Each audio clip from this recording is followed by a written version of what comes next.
Hey, what's up, everybody? It's Call It What You Want. I'm your host tonight because Jimmy Conrad is frolicking in the seas of off the coast of Mexico. So it's me, Charlie Davies, and I'm joined by an iconic figure in the landscape of U.S. soccer, Hall of Famer Tony Meola, my colleague, my go-to partner on this podcast. We got a watch-along show tonight against Haiti. And before we go live on the Golazo Network, we get the YouTube family here to chat with us. So Tony, how we feeling? We got a lot to get into tonight, but what are your initial thoughts of the starting 11, about the night, about where this U.S. team is right now? Yeah, another couple hours here watching this. I'm gonna call them young group.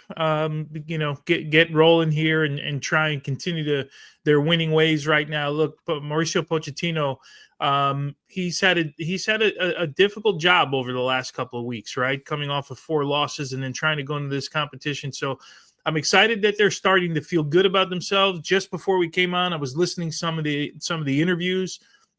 Younger guys talking about the pride of wearing the jersey, like the things that we want to hear from these guys. And now we want to see them get it done on the field. So, yeah, I'm looking forward to the next couple hours. This won't be easy. Remember, you got a Haiti side that they're playing against, Chuck, that needs this tonight to go through, right? So you're going to get a battle from this group. I absolutely love the fact that Haiti has something to play for, because this isn't a mail it in game. This isn't a game of, half of the guys are thinking, okay, what am I doing for the rest of the summer? They still have a chance. And whenever you're playing against the U.S. men's national team in Concacaf, it's an opportunity to promote your quality to Major League Soccer, to teams around the world. So I love the fact that they're gonna come in with something to prove. The lineup today for the U.S. has an average age of 25 years and 185 days in this Gold Cup. We called it, Tony. You were spot on. We're probably going to see maximum 4 changes. We got 4 changes. The changes are John Tolkien coming in at left back, Tyler Adams coming in at the defensive midfield position for Sebastian Berhalter, and then on the wings we have Brendan Aronson and Quinn Sullivan. So to give everybody an idea of what this team is, the starting 11, it's Matt Freese in goal. This is his 3rd straight start. Safe to say it's his position to lose now.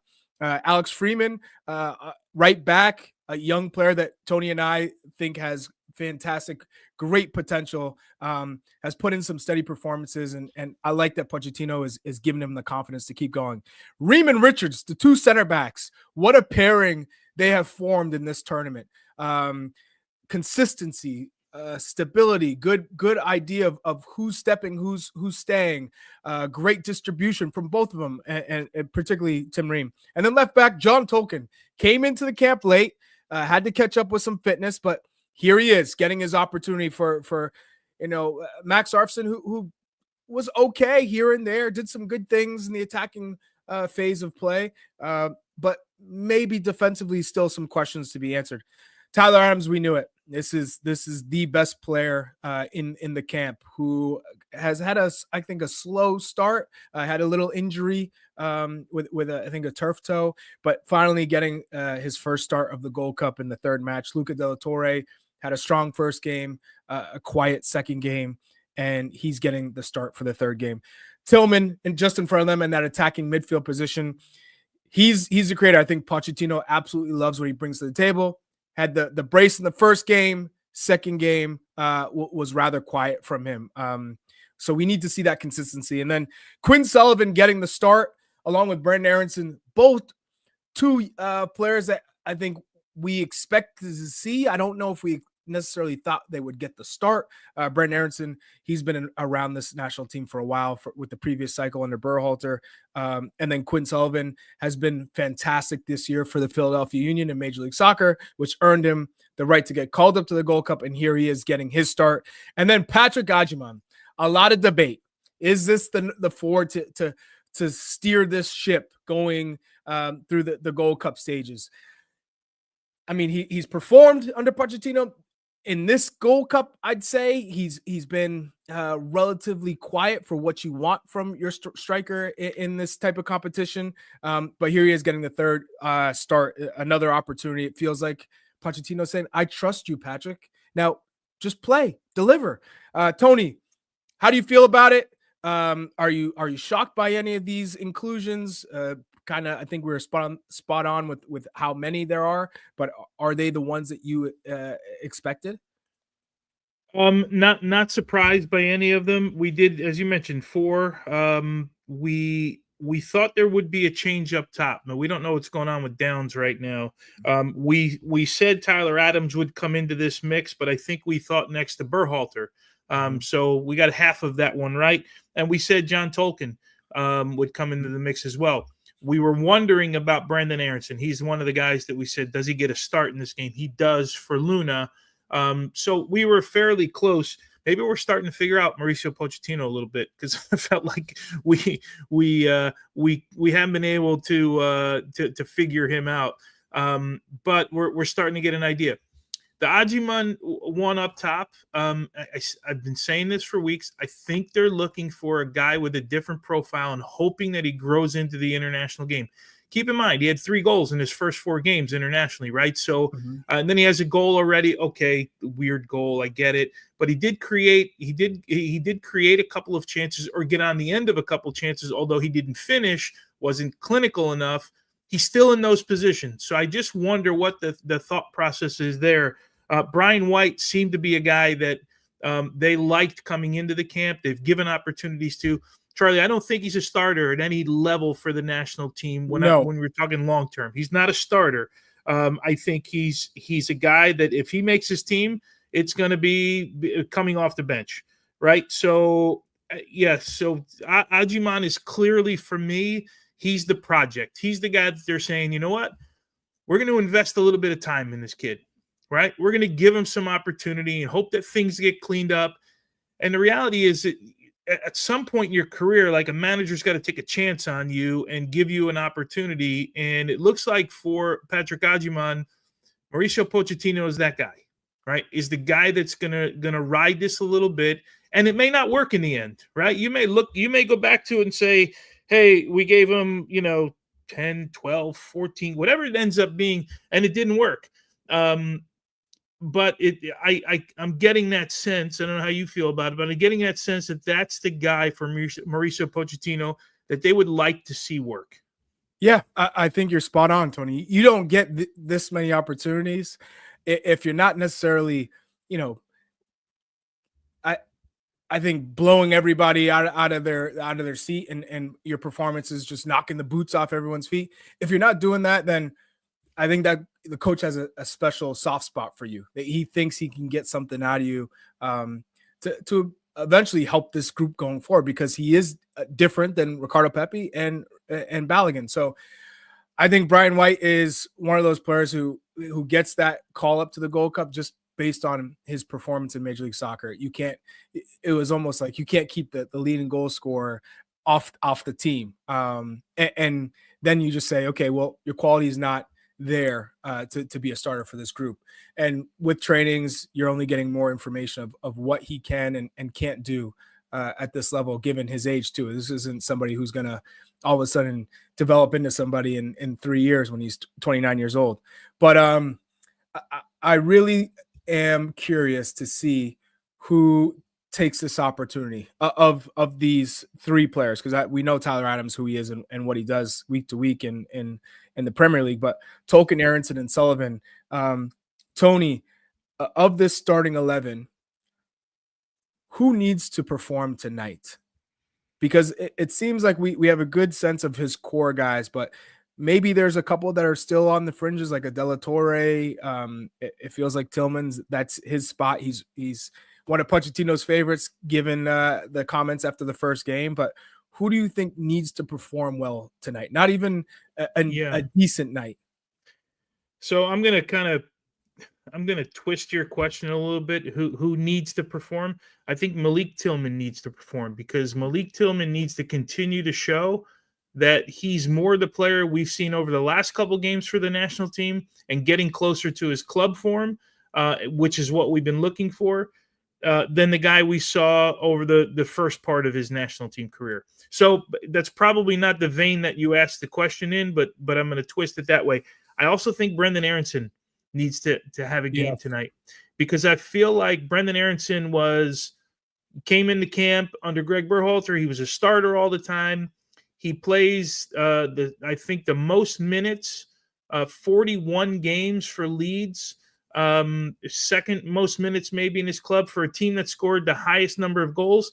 And at the end of the year, if you remember, almost got pulled from that lineup when they wanted to put Yonto in the middle of the field because he couldn't find a goal in a game for a while. So I think he needs to establish himself back in the good graces of Mauricio Pochettino. And was it the Nations League, right? He didn't get called in for that one. Right. So I think he needs to have a good one. I think we know of Patrick Agyemang, who he is, what he does, and what he needs to improve on. But we need to see all of those things, right? Out of that, you mentioned De La Torre. I'd like to see him be a little bit cleaner tonight, but I don't know. I wouldn't put him in he needs this game tonight. I think he's in there because we said after match day 1, if you think you're going to have possession, he's your guy in the middle of the field. You put him there. If you think you're going to have to battle all night and win balls, maybe Berhalter's your guy that you put in there. We know Tyler Adams. We don't have to. Outside of that, that's kind of how I'm looking at this 11 here. I think Freeman has given Pochettino enough. I think what he's getting now is, hey, can this guy ride out a tournament? Like, can he continue to grow? We know he's raw. We know he doesn't have a lot of international experience. I'm going to give him the chance. Tolkien will be an interesting one because at a minimum, he should be fresh, and then we'll see how many minutes he can go. Right. You know, Tony, when I'm looking at Haiti and the opportunity that is right in front of these guys, because Haiti has to play and they're going to throw numbers forward. We saw in that first game against Saudi Arabia, they were throwing numbers forward. Unlucky, actually, not to at least come away with a point. I think the game was very winnable for this Haitian side. They created enough chances. They kind of pulled it back a little bit against Trinidad and Tobago. They didn't attack as much as we saw in the first game. I think they were more concerned with shape and I think defensive structure. Now in this third game, I think we're going to see a little bit more aggressive pace and tempo from this Haitian side. Who will benefit from that in this starting 11? Benefit from the pace if the game opens up. I yes. mean, you would think if it opens up, you would think that favors like an Agyemang, right? Who we've seen run at 1 or 2 players, and he likes that behind the back or behind the foot cutback, to open up some space. I don't know that I'd like to think in CONCACAF, if 2 teams got in sort of a track meet, that the U.S. would always be able to compete. Canada would be the one I would think right now that would have the biggest edge in that. Mexico's not that way. They don't want to run up and down the field. If it opens up like that, I think it would benefit the U.S.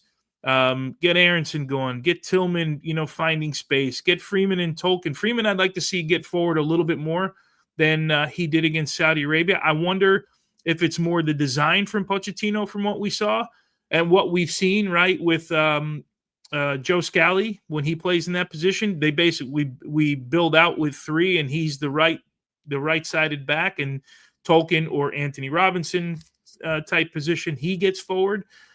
So yeah, I would think if it opens up like that, Charlie, it would benefit us, and hopefully we can exploit that. I don't know that that's what Haiti's going to do.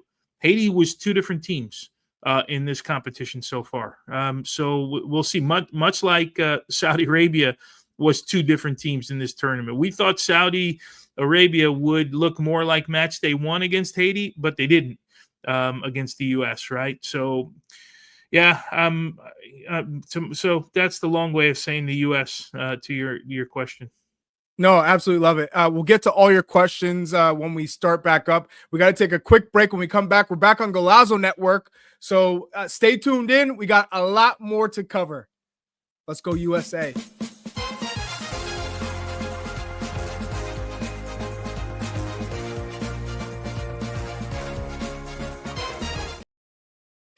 Welcome. Let's go. Call it what you want. I'm your host because Jimmy Conrad is out somewhere frolicking in Mexico. It's me, your host, Charlie Davies, and I'm joined by the iconic Hall of Famer, Tony Miola.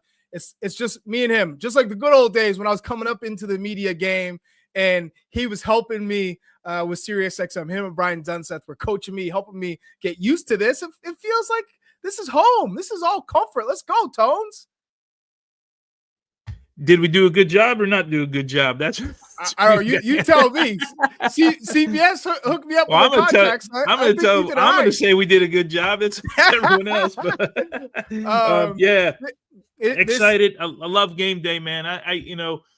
We have discussions and we have sometimes we're a little bit down on the national team. Me personally, I just love when the national team plays because I take a lot of pride in it. So let's get rolling, man. It's a game that means something for both teams for different reasons. And let's get this thing started. We are actually, there are two games going on at the same time. We got Trinidad and Tobago taking on Saudi Arabia at the same time as the U.S. men's national team versus Haiti. Before we get into the starting lineups and the teams, I want to go over with Tony something special. This is an anniversary, Tony. June 22nd of 1994 is when you took on Colombia and beat them. You beat one of the favorites. What are your memories from this game? You're up obviously 2-0. They had a late goal to make it 2-1, but iconic victory in the World Cup. Tony, break it down. It was yesterday. It was like yesterday. I could still feel the stadium under my feet, and I could still feel the intensity in the Rose Bowl, and then I can still remember that post game when that final whistle blew. Man, I don't remember how many extra minutes there were. I want to say there were 6 minutes headed to that thing, which were 6 painful minutes. I think we gave up a goal in that moment. Oh, but yeah, man, what a day! What do we got here? It's not popping up for me. All right, well. We got Eric Winalda with a cross, looks like he missed, and Ernie Stewart and Tab celebrating. You like the loudest scream I can. It's obviously just you screaming. I think. Oh, I got it here. Y'all remember that one? Yeah, who's on you there, Dooley? That's John Harkes. Harkes. You and Harkes. I mean, probably thinking about how you came up into that moment, right? What? It's a long way from the Gunnell Oval in Kearney when you see that picture and then you get to that and you're like, holy cow, all the way across the country. That was our big win, man. That was the one that put us on the map. If you remember, yes. Everybody pretty much was picking Colombia to be a semifinalist in that competition. I know they had some issues that they were dealing with back home. But yeah, that was the one. We had played Colombia so many times leading into the World Cup. I think 6 times in my time on the national team leading to that moment, and we'd never beaten them. Went to a shootout one time. Casey Keller played that game. We went to penalty kicks. It was a really good game. We lose in penalty kicks.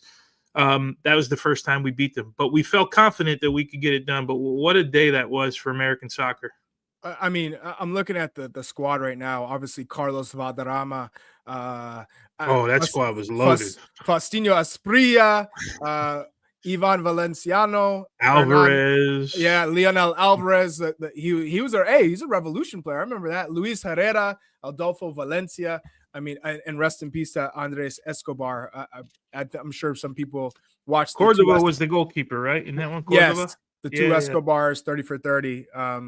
But what I remember it like it was yesterday too, because that was my first World Cup, and just seeing the Americans play against giants, and for me, I had never seen the game before, so I'm just learning about the national team as I'm learning about the World Cup.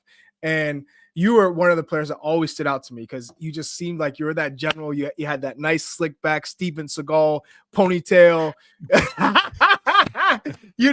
Nothing was. I just pulled this lineup. Nothing was getting by you. What a squad, and the kits are iconic because of what you guys did. Now everyone hated him then. Yeah, but you guys made the kits iconic with your performances, right? Man, I'm looking. I just pulled the squad. Freddie Rincon was in that squad. My future, it was my future teammate Pitufo de Avila Anthony Diavila was in this team. Adolfo Valencia, what a horse he was. Ivan Valenciano was it? Man, they had some players in this group. He was a big guy. Holy cow. Yeah, this was a good group, man, that we played against. We beat a good team this day. And they were on like this run for 2 years through qualifying. And you mentioned the two Escobars on the documentary. It documents that entire run and how good they were playing at that moment. But man, what a good team we beat. Did you get a kit from that game? Oh, I got my kit. You just kept your kit. You weren't swapping after a game like that. No, well, I think I swapped one. I changed at halftime every game. In the World Cup, you generally change and you have extra uniforms and stuff. Yeah, but I have that kit. I have the final whistle kit. Woo! Yeah. Sick. All right, we just got the lineups from Haiti for 4-4-2 and the U.S. men's national team.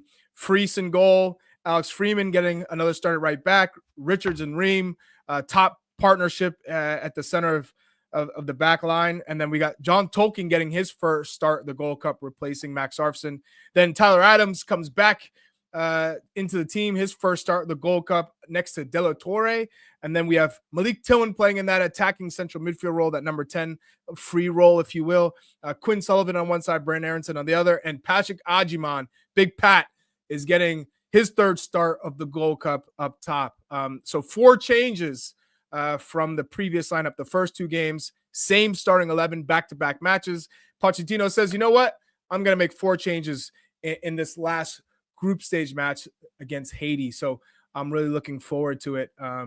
We got 5 seconds until kickoff. We can see it on the big Jumbotron. These guys are in the heartbeat kit. And here we go. Chris Richards sends it long. So Tones, what are you expecting the first 5 minutes? Is this a let's set the tempo, or is this a let's attack, let's get some chances right off the bat? Well, I think we're going to get a yellow card here. It looks like right away to Tyler Adams. I think what we mentioned in match day 1 was we want to see them establish play in their end of the field, right, for the first 5-10 minutes. I'm not a big fan. Man, that's some tackle. I'm not a big fan of building out of the back, like in your 6-yard box. If it's open and you want to build out of the back, but building out from the 6-yard box in the first portion of the game, just in case something happens, right? Get it in their end of the field for 5-10 minutes, play in their end, win knockdowns, get yourself involved in the game. But this early yellow card changes things now for Tyler Adams. That was a pretty crunching tackle. That was a crunching tackle if I've ever seen one. I don't think it was a red card challenge, but that was a strong yellow to start the game. And for those people who don't know, usually within the first 5 to 10 minutes, if a team is trying to make an impression, they're trying to show you, hey, we're not joking. We want to come out with this, intent and mentality. You're going to see a tackle like this, and typically the ref does not give yellows in the first 10 minutes. You feel like, I can get away with one strong one without getting a yellow. This is early, and I can see why he got the yellow. Yeah, this is Nazan's the guy that plays in Turkey, but he kind of turns his back to this, and I think that's why Tyler catches him from behind. I mean, it's a hard tackle. He goes in with a little bit of stick, but he turns his back, and then he crunches the backside of him here. Yeah. Well, either way, he's got to manage it on a yellow. Yeah. Well, he's just got to play with that IQ that he has and know not to dive in. That's typically unusual for Tyler at this stage in the match. Of course, I think he just wasn't expecting the player to turn in that way. Well, there's a message sent there on Agyemang, right, from the center back Metusala. So they didn't take too kindly to the Adams tackle, and I don't mind it, right? Just get after it. Right. Tony, what minute are you on? It feels like you're a little ahead of me. What I does it just say? hit 3 minutes. 01, 02, Okay, 03. I'm caught up. Yeah. Here we go.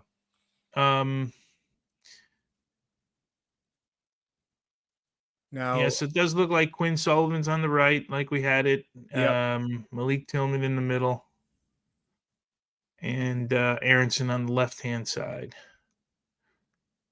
And Aronson's naturally always going to come inside to his stronger right foot, which, should give Tolkien. Look, Tolkien's already taking that space, gives him a little bit more room to operate on that left flank. So Tolkien will provide the width there on the left side. De La Torre tries to thread it through for Agyemang, but they recover. Good job of reading that play. And this is the quickest pace to the first couple minutes that we've seen so far in the competition. This Haiti side is trying to pick up the pace without the ball. And we see a little high pressure here from the U.S. It's a good moment to press here, make them kick it long here. Oh, yes. Tillman nearly gets it there. Yeah, that's good pressure. Freeman does a good job of reading it. Anytime you're playing against a country that doesn't necessarily have the quality to beat you on the dribble or play out of the back, I find it so irritating if you don't press. Like that's the time to try and get them to either force it to play long and a hopeless ball, or you get that turnover because someone tries to be Superman and dribbles out of that press. Oh, great pass for Tolkien. What happened? I think it might have went out. Yeah. The only time I think when you're playing a less, I don't know what's the term, less superior team, is that a proper term? When you don't press is if you think you can counterattack them, right? If you think you can get at them with speed, because then what you do is you bring them, and you open up space behind them. When you press, if they're willing to come, yeah. When you press high up the field, there's really no space in behind to run into. But I'm with you. We got a team that's not good with the ball. This Haiti side is decent with the ball. They're not spectacular. They're not Spain, but there aren't too many Spains in the world. I would go and press them here, and they are. Yeah, here we go. And then Tillman closes it down. There's De La Torre. Tillman's got to be a little bit quicker to read that. Yeah. Haiti gets out. Now Haiti getting into the attacking half here. Good job by Haiti. Yeah. That's a good turn. Oh. I think if that's not in the box, that's a foul from Chris Richards. Did you think he needed to go down? I feel like he went down a little bit easy. Like I thought he had. Of course, he's looking for the pen. The damn forwards, you guys are always going down.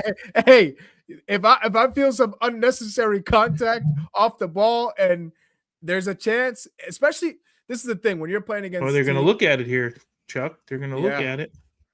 No, that's a flop. Yeah, but this is what to expect, Tones. You know that when you're playing against teams that you are supposed to be better than, they are looking to get any advantage they can, right?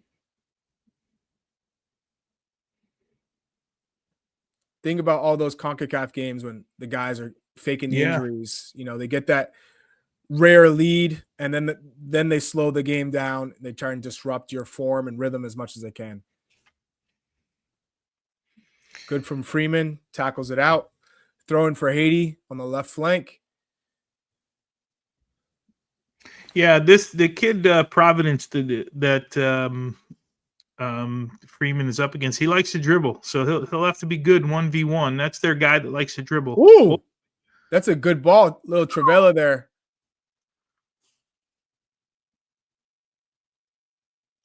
U.S. is scrambling at the moment. Yep, here's Quinn Sullivan down the left flank getting out. Tillman tried something, but luckily came back to him. Now the U.S. is going to try and establish some possession, keep it, slow the game down. I'd like to see them use Patrick Agyemang a little bit more. You could see he's trying to make those runs, but Quinn Sullivan didn't play him before. Spring him. Let him play run him in his face. behind, and you got to turn these center backs at some point in the game, right? It reminds me of myself when I first came into the team, that people weren't necessarily used to my runs and where good ball. I could hurt teams, and then you're trying to adjust to certain guys, and it's just off. The chemistry's off, the timing's off, and then it finally clicks. Like, oh, we can release you into space. We can do something with it. I think that just needs to happen. Long ball from the keeper. Oh boy, it's a mess. Everyone's going down. All right. I was about to say, what is going on here? Guys falling all over the place. No surprise, Tolkien has a new haircut for this game. Yeah, we got some great comments in the YouTube section for the watch along. MW72, he said Agy's pretty fast too, isn't he? Just looks slow because he's so big. Yes, he can open up. He's got pace. Oh, here he's opened up. He opens up, and Brent Aronson's shot gets blocked. Agyemang got to give him a better ball. Tillman! Whoa! Let's go! That's what I'm talking about. 1-0. U.S. men's national team. Tillman with the header to the back post. Good ball by Aronson, huh? Oh, fantastic good composure. Ball from Brent Aronson. But boys, we got it done. Good stuff. Yeah, it's a great cross by Aronson. Tillman really didn't have a lot to do with that one. And we were just talking about Agyemang, MW72 saying, hey, isn't he fast? Yeah, use his pace, stretch the back line, create some more space. It ended up at the feet of Brendan Aronson.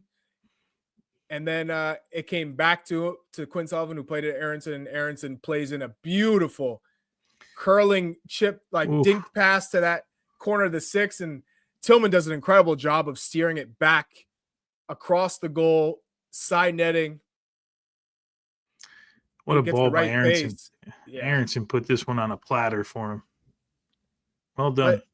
That's an underrated finish too, though. You think it's very easy, but the accuracy with your head has to be spot on. Mm-hmm. Yeah, well done by the U.S. And by the way, all started with the first ball in behind, right? Yes. That we saw. Just giving them trouble. And that's the start Tillman needed, Tones. Yeah. Start the U.S. needed, start he needed.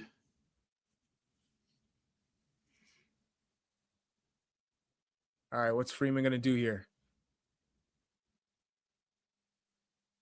Just lumps it forward. Agyemang in the space. Keeper does a good job of reading that.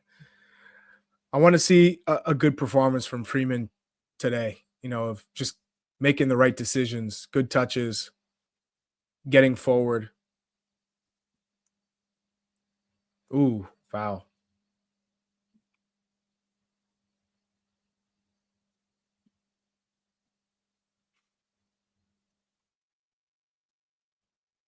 Yeah, Malik Tillman, he does, for me, this is important for him, man, because he's a guy that's looking to be in the 11 right next year. He's not a guy that's looking to make the team. Right. He's working from a different aisle. In my opinion, Chris Richards came into this tournament looking to be in the 11, right? Not to be in the team. He knows he's in the team. Agyemang. See? Out. Throw in. This is a great ball, too, because if you don't get it, the defender usually gets it facing the sideline or facing his own goal. And you can kind of angle it to where you're forcing him into one decision or another. You're trying to play the guessing game. And if you can anticipate it, you're either in on goal or they're making a bad mistake and they're knocking it out for a corner or a throw in. So I'd rather see that type of ball played than trying to risk playing these tight little intricate passes in midfield where you can lose it and they're going the other way. And you also make it predictable for the defenders right behind you. There's really not much he can do. Lump it up the field, right? And you're kind of getting yourself in position for all of that.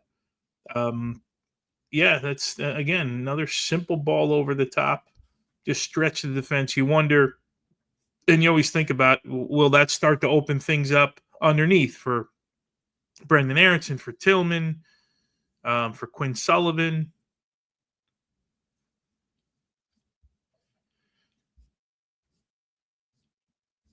This has been a great start for the U.S. so far. I mean, we're getting another look at the Brendan Aronson assist. Oh, on the money. And Tillman does a good job of reading that space so he can anticipate, because that movement then dictates the service. And then obviously Brendan Aronson's pass was first class. Oh, Haiti gets another chance. It's a corner kick, but I don't know. A quick note here. Yeah. Trinidad now up 1-0 over Saudi Arabia. Oh, wow. Yeah. Okay. So that would put U.S. and Trinidad in, right? Yeah. What? Yeah. Live standings: U.S. on 9, Trinidad on 4, Saudi Arabia on 3. So I'm a long way to go, but that's certainly a talking point.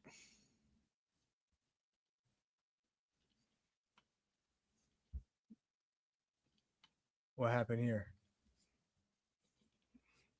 Retake. They get bailed out with the retake.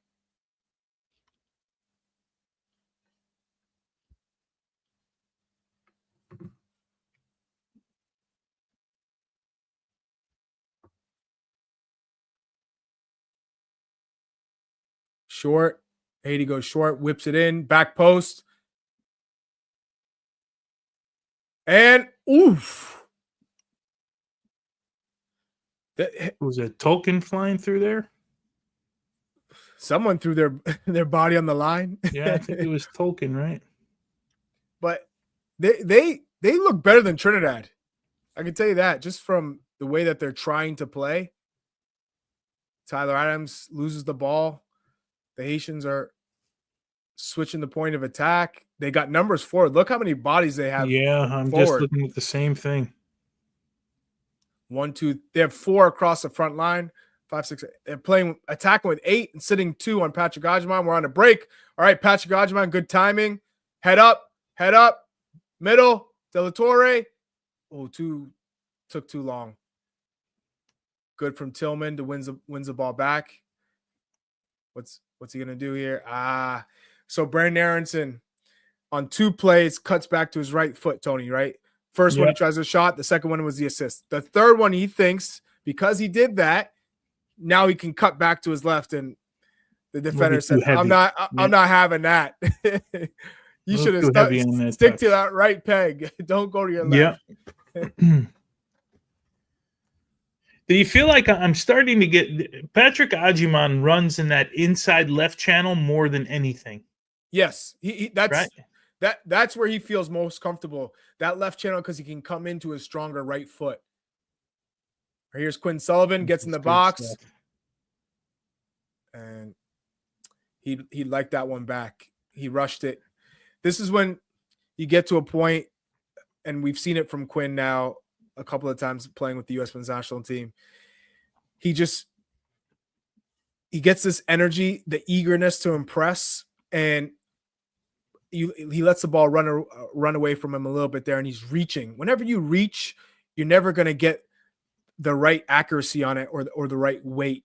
And there it's one of those opportunities that you're like, damn, I wish I could have that one back. He's going to get some more in this game. You just want him to try and make better decisions when he gets in those 1v1s. Don't force it. It feels like he's forcing it right now. And that's normal for a young player. How about the keeper going with the sidewinder right there? I know you'd love that. Yeah, I mean, really was no benefit to going with it because you skipped the left back or the left center back that was actually open. But I like the confidence. We got a comment from Sean Flegging here. Agy needs to make quicker decisions, but I like the timing of his runs. 100%. You're trying to take steps. And here's a ball in behind Tim Ream. He does a good job. Oh, my. Oh, Jesus. Man. Tony, I'll let you take it, Tony. Around. Haiti, Bad all around. Haiti gets on the board 1-1. And this was the one moment that you were not looking to see happen with Matt Freese, right? The goalkeeping position, right, is up for grabs. Yep. Everyone's talking about, control what you can control. Don't make those type of mistakes as a goalie. And Matt Freese, who was brimming with confidence, he's starting to get his feet under him. This is a massive error. So Tony, you take it from here. What'd you see? Here's a replay of it. Got a ball, Tim Ream. He bounces one into him, and he mishits it. Obviously, he gets caught underneath. Watch this from behind. You see how he didn't catch it on the half volley, and then a guy actually does a good job of finishing. But at this level, you're going to pay the price. And we had spoken about Matt Freese and how comfortable he looked. He actually played that one almost too casually. I'd like to see Tim Ream give a better ball back, but you got to deal with it. It wasn't the worst ball. It wasn't the worst ball. It had that bounce in it, though, right? And he played it as if it didn't have a bounce in it. Thought he was going to catch it on the half volley and almost get stuck underneath his foot. Man, I feel for Freese there. I mean, that is so avoidable. But avoidable.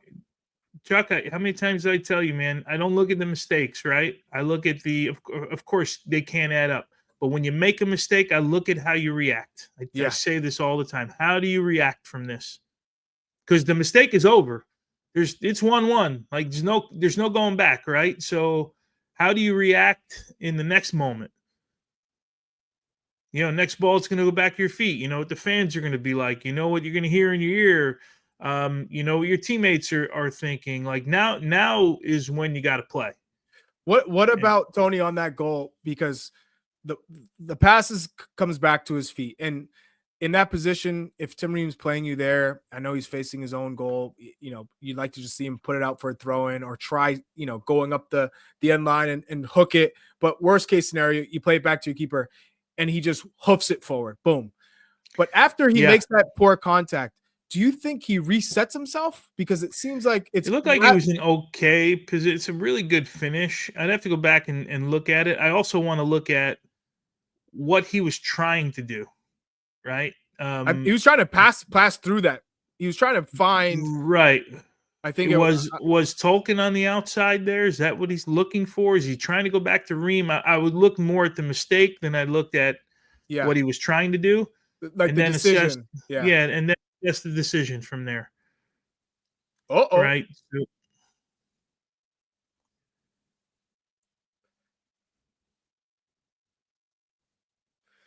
So the Haitians, they came to play today because they are playing well. I'm not gonna lie. This isn't the Haiti of old. There's some quality players on the pitch. They're moving it well. It seems like there's good chemistry. There's clarity. You could see between the lines. They're not getting stretched. I think they've done a good job of finding that balance of having to be defensively sound, but also throwing numbers forward. And again, Tony, I don't know if I get it's 1-1, but the pace is a little too slow. It's a little too casual for me, as if you're winning, 3-4. This is a problem for us. Yeah. We said the pace was really quick. You score a goal, and then when we get a goal, we tend to just slow down for some reason. I'd like to see the ball, even if you aren't trying to play the killer ball, just zip it around quicker. Because right now, look at the Haitians. They're not moving. You can go side to side, and you can play 200 passes. Look, see, you got three guys in the back. No one's engaging anybody with the ball, right? Yeah. They're just going, you said, side to side. How about you engage a player and then play a ball? That's better from Ream. He engaged the guy. Now he plays the ball. Okay, they give it away 2 passes later, but you made them move a little bit. Oh, Tillman nearly takes that to the house.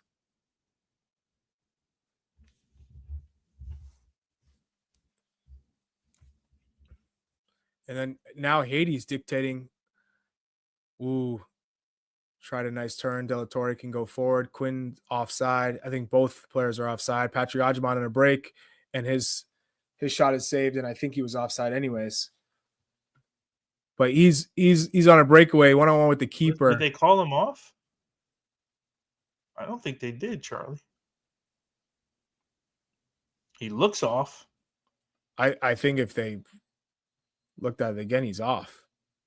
If this is a corner kick, I'm going to be shocked.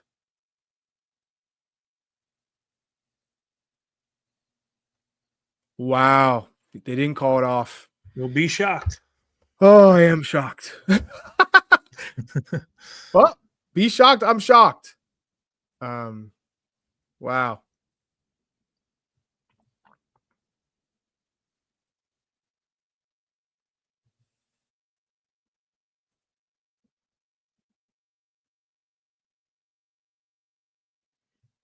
And we got a goal kick for Haiti. Man. Yeah, that's frustrating, right? Poor on the set piece. We just talked about this last game. We scored off a set piece, being dominant again. But here's another look at the goal. In behind for Tim Ream. Matt Freese trying to find Tolkien. Tolkien goes out. Yeah, he's trying to find Tolkien, who's still not in a good spot either. No, he's not in a good spot. You're threading a needle if you're trying to find him from this position. Oh my! Then I think he's too close to the near post after that giveaway. On top of that, Tony. Yeah, he might be. You're out of the frame of the goal, so you have no reference, right? You're just trying to get back in position. Normally, if you're in the frame of the goal, out of the corner of your eye, you can see where the post is. You can see where the corner of the 6 is. Those are kind of your markers. Yeah, like I said, now you deal with it. How do you deal with it? Mm-hmm.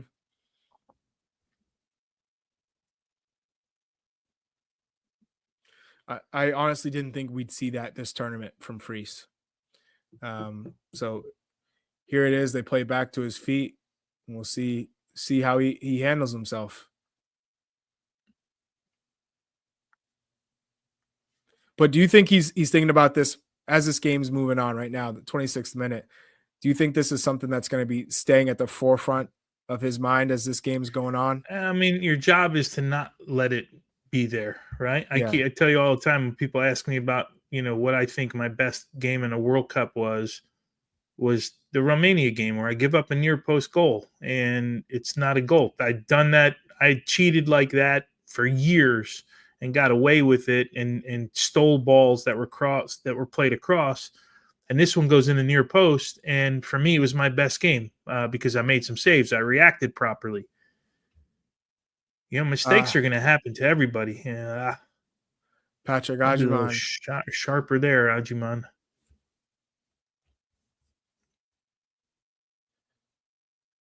Quinn Sullivan comes back from an offside position. He's had a tough 27 minutes so far, Quinn Sullivan. Oh, we got not been involved too much. Do we have Jimmy Conrad in the comments? Jimmy, I thought you were out frolicking in somewhere in Mexico, off the coast.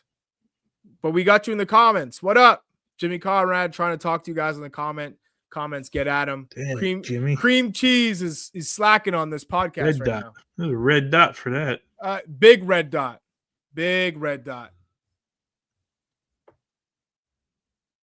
Okay, Freeman. He's got his hands full. This kid's a good dribbler, man. He does a nice job here getting his body on the player, a little nudge. Yeah. I think just enough where it's not a foul, getting away with those.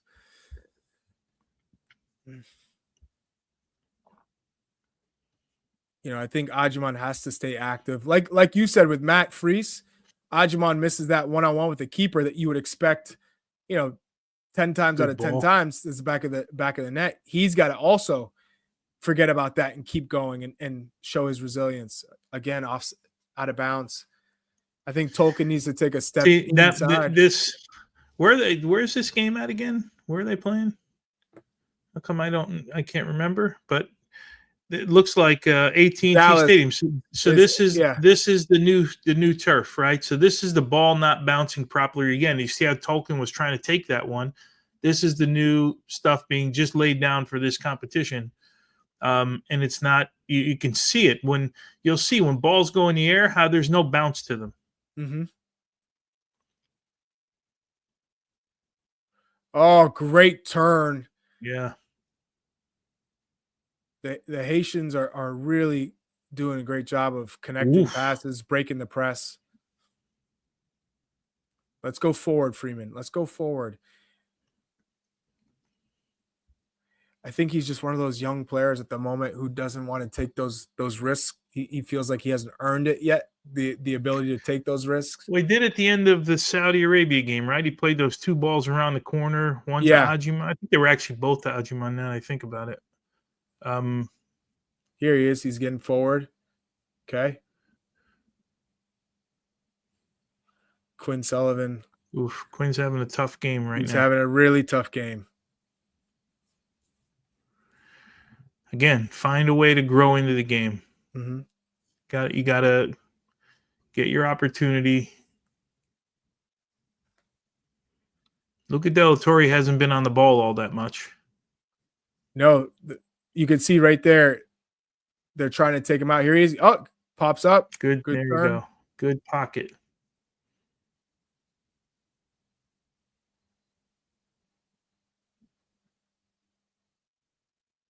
That's good patience by the U.S. Okay. Tolkien. Well done. A good ball.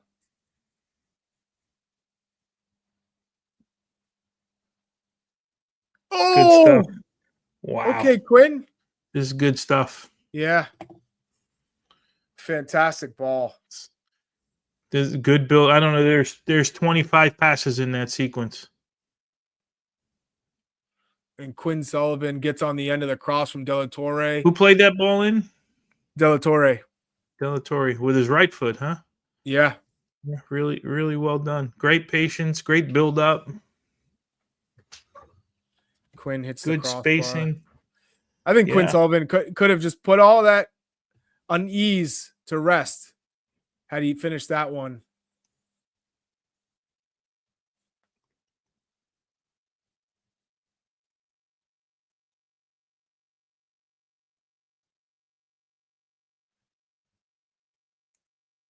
The ref has done, I think, a great job managing this game so far.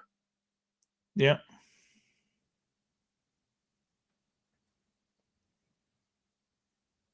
Quinn Sullivan takes that shot on goal. Rebound. You're trying to get him at that near post, huh? Yep. Oh. Chris Richards nearly finds it on the back post.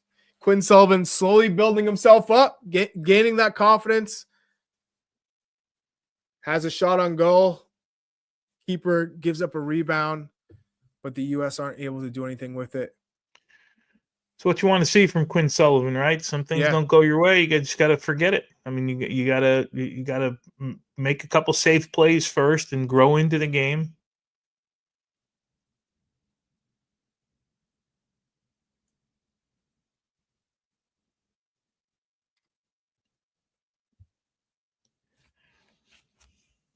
What have you made of John Tolkien so far, Tony, as at left back? Compared to he hasn't been effective he hasn't been effective in the final third of the field. He's had two or three balls that have run out on him, but he loves to get forward. He takes up really good spots getting forward. He's played in a couple positions at his club team at Holstein Kiel. So yeah, I mean he's growing as a player, that's for sure. Good ball. We know Freeman. He loves to get forward. Yes, good ball from Freeman to find Tyler Adams.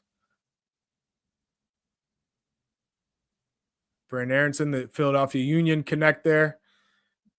Aronson and Quinn Sullivan. Now this is much better from the U.S.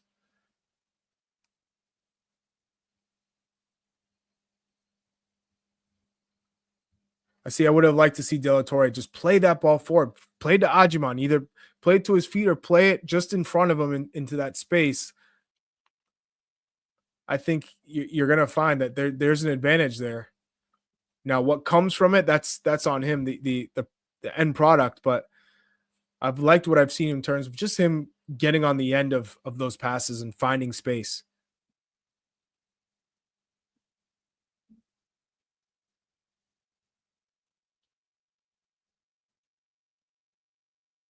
Haiti on the counter.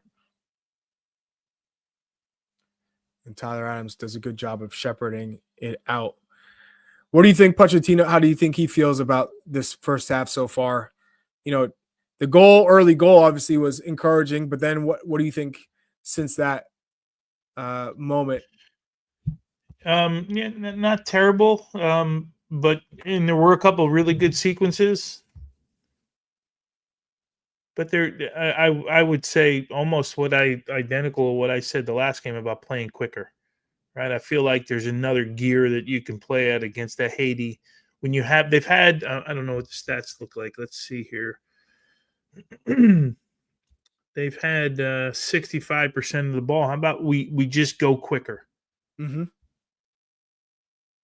Yes, balls like that. Fantastic ball from Tyler Adams into space. Quinn Sullivan's in the final third now. Hits across, but one that was straight at the keeper.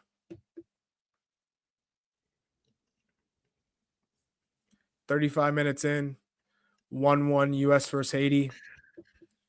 This Haitian team has looked really improved. This is the best I've ever seen them play, to be honest.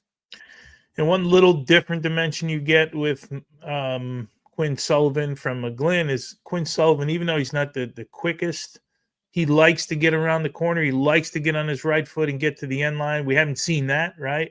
Right. With McGlynn. That's why I thought, with McGlynn cutting inside, we'd see more of Freeman getting forward in the first two games. Because he does that.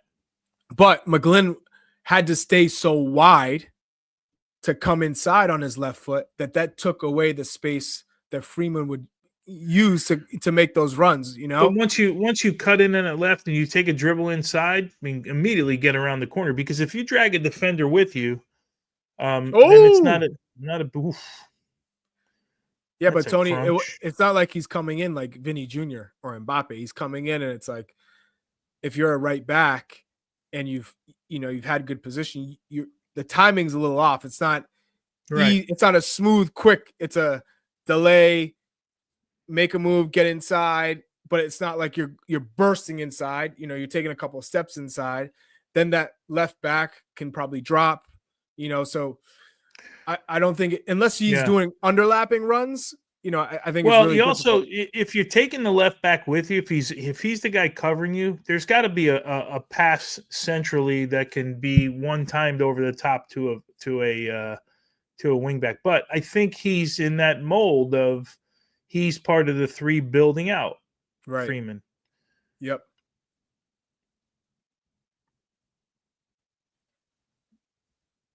I mean, we all kind of do all this with the assumption that Serginho Dest is going to be there. Tolkien is having again. He's having a rough one. He's having a rough one, yeah. This guy's not happy. No, he's not happy. He's not having it. I think he was saying, Arfson, I want Arfson.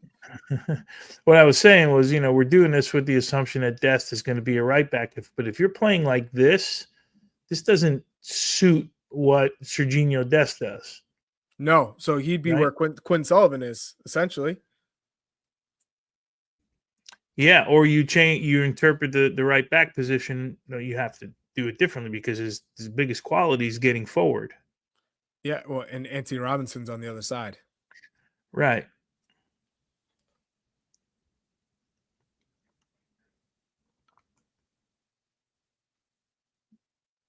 And now De La Torre takes it from right to left. Tolkien, Adams comes back to Freeman. Where's he going to go? Go forward, Freeman. Go forward. Goes back to Tim Ream. Tyler Adams. I think when you're looking at Quinn Sullivan, he's come all the way to the opposite side.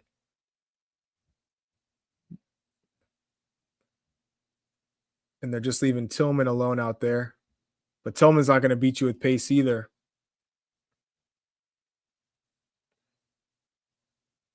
I mean, well documented by us. A little sloppy there from Tim Ream, but I mean, there are just no natural speedy wingers to stretch the game that way, right? So you got to do it in a different way. And it goes back to our initial point about the lack of wingers within the squad. Yeah. But looks like Brandon Aronson is playing central now. Tillman's out on the right side, and Quinn Sullivan's on the left. So looks like they've changed positions within the game. And I don't know if that is based off of just the flow of the match or if this was predetermined.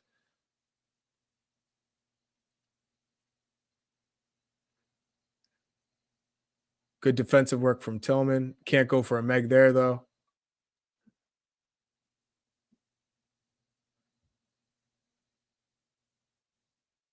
And Haiti kicks it out. It's a terrible shot. I feel like this is a side we should be creating more chances against. Yes, no doubt. Yeah, like there's space there, and again, I wonder how this looks coming out of the dressing room. You still got 6 minutes here. I mean, the shout to play a little bit quicker. See, that's a good ball. Freeman straight to the striker, Patrick Agyemang, who's checking, holds it up, lays it back. Then they get it wide to Tolkien. Here's Quinn Sullivan. Now he's on the left side. Brandon Aronson's playing the 10. Tillman floated out wide right. Tough ball. And he's probably going to get a yellow here. Nothing. I think they're a little bit upset with the one at the top of the box that didn't get called. Now this one gets called here. Yeah, that's late. That for me, that's a yellow. Yeah. If you give Tyler a yellow, this is late too. He pulls his legs back. I guess that's probably what saves him in the referee's eyes. I see some of the chats here. Very physical. Don't worry. They will go undefeated next year. Got to stop giving the ball away. Destin Jedi, our biggest misses. Good no call. Got lucky. I mean, it's not just Destin Jedi changed the way we play when you have two outside guys who can change the shape of a team. But then you throw in Weston, you throw in Christian, you throw in Weah. They're all game changers in the way that we play. Tillman here. Now he earns that yellow card. Did he get it? I don't think he got it. Oh man.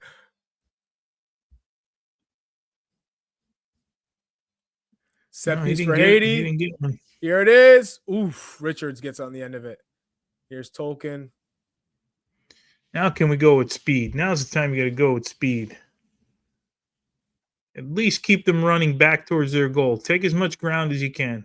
All right, now you're in their half.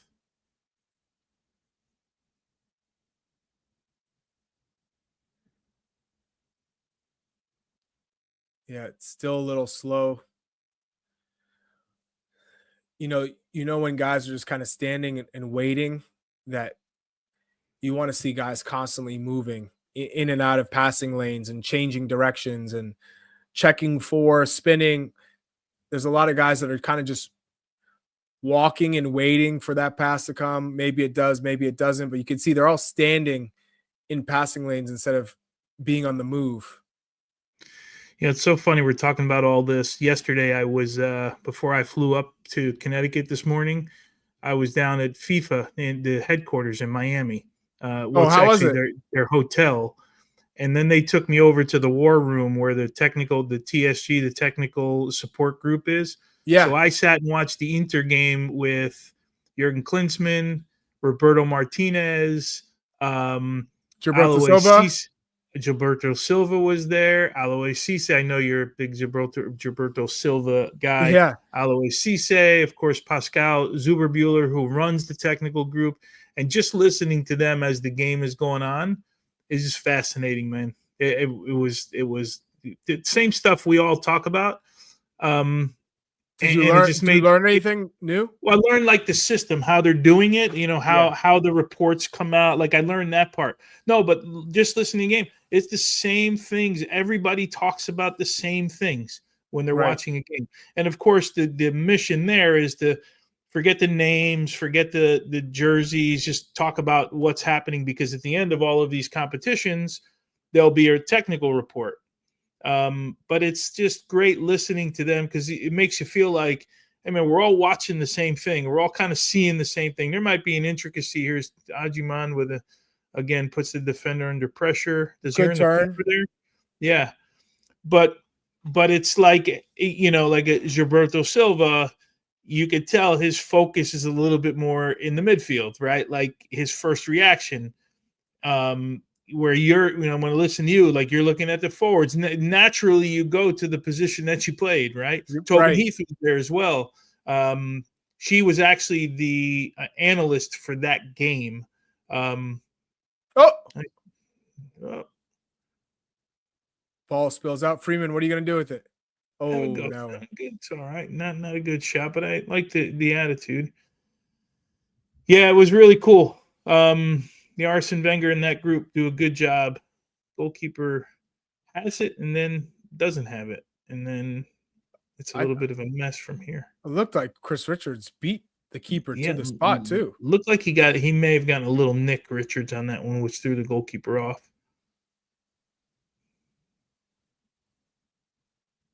You can see the Haitians are proud, the supporters. They should be. Their teams played well tonight. Mm-hmm.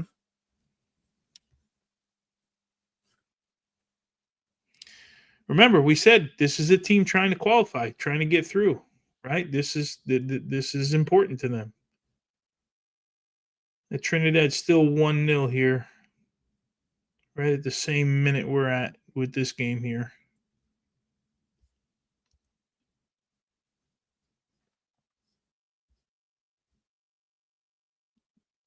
Yeah, Haiti is not sitting deep. I really like the way that they're approaching this game. They've found a good balance of trying to keep the ball down and play versus being direct versus trying to sit back and counter. I'm really impressed with what I've seen from them. Now they win a corner kick. They're getting set pieces. This isn't one-sided by any means.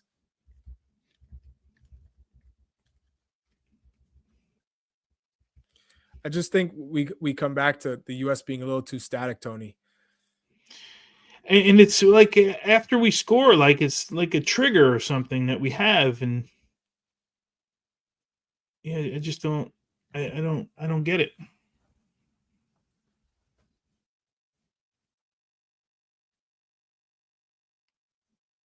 Here we go. Oh, it's a corner to the near post. Nazone flicks it. They still have possession. Dribbling, tries to beat Malik Tillman. It looks like he wins another corner. Man, these are dangerous. We keep giving corner kicks away. And Haiti has found ways to beat that first guy. The service has been pretty strong. Here it goes. Ricochet. Ooh, another corner. We know anytime that ball bounces twice in your box, you're in trouble, man. You're in a lot of trouble.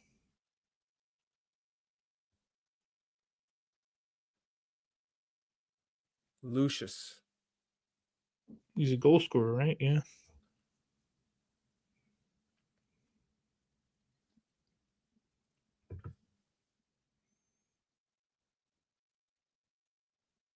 I think they're sending everybody for this one.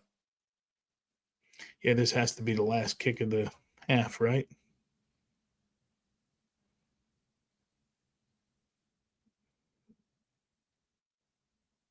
Pushing, shoving. And they clears it out. Haiti's still pushing. Gets it wide. Brendan Aronson, first defender. Don't go for that fake. And that's half. 1-1 U.S. Haiti. U.S. go up early in this game, 10 minutes in, just to unfortunately concede on a major error from Matt Freese. He gets caught with the ball at his feet. Terrible pass backwards, straight to the Haitian attacker. And Deedson makes no mistake. Lucius bends it around the keeper. So that cancels out Tillman's opening goal. And we're going to take a quick break. Thanks, everybody, for watching this first half with us on the live stream. When we come back, we'll get into what needs to improve, what changes, were they too static? How do they address that? But don't go anywhere.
What's up, everybody? Welcome back to Call It What You Want. This is the halftime analysis piece here as the U.S. are tied with Haiti 1-1. Malik Tillman opened the scoring in the fantastic back post cross from Brendan Aronson. He nods it back across the goal.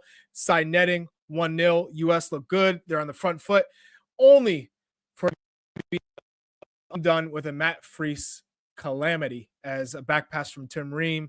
He scuffs it left-footed back to the Haitian attacker, and it gets curled around him. And that's it, 1-1 at the half. Haiti played inspiring.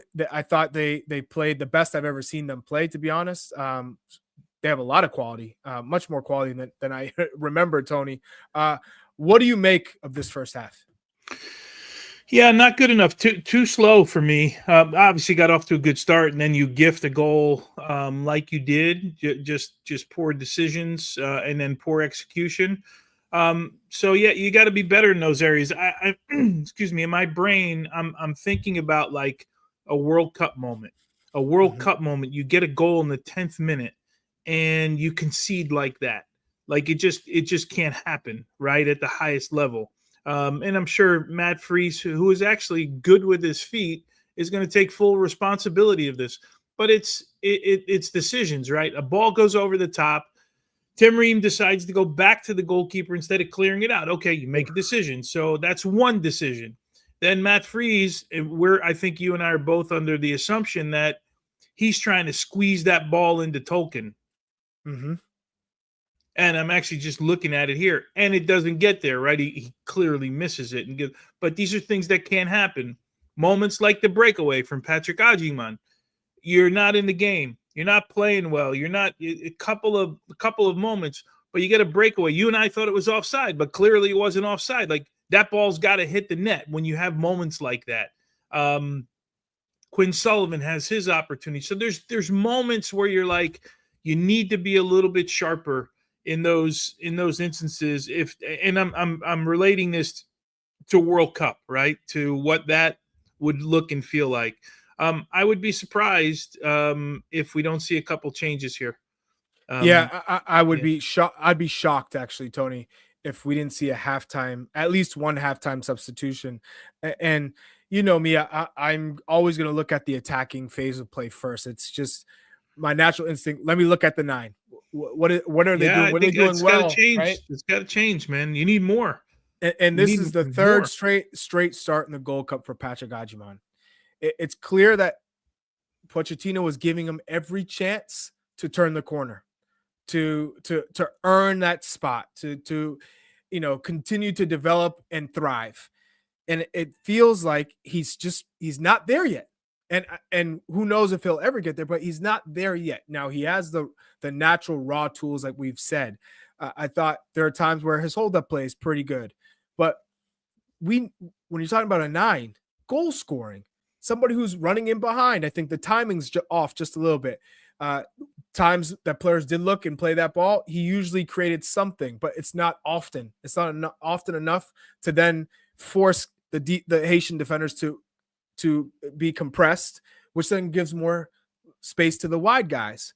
So if you're not changing their dynamic and changing their shape, then it's really, here or there. It's nothing consistent. Right. And then I look at the touches, his shots. He's got 2, the breakaway, clear as day. You have to finish that. You're one-on-one with the keeper.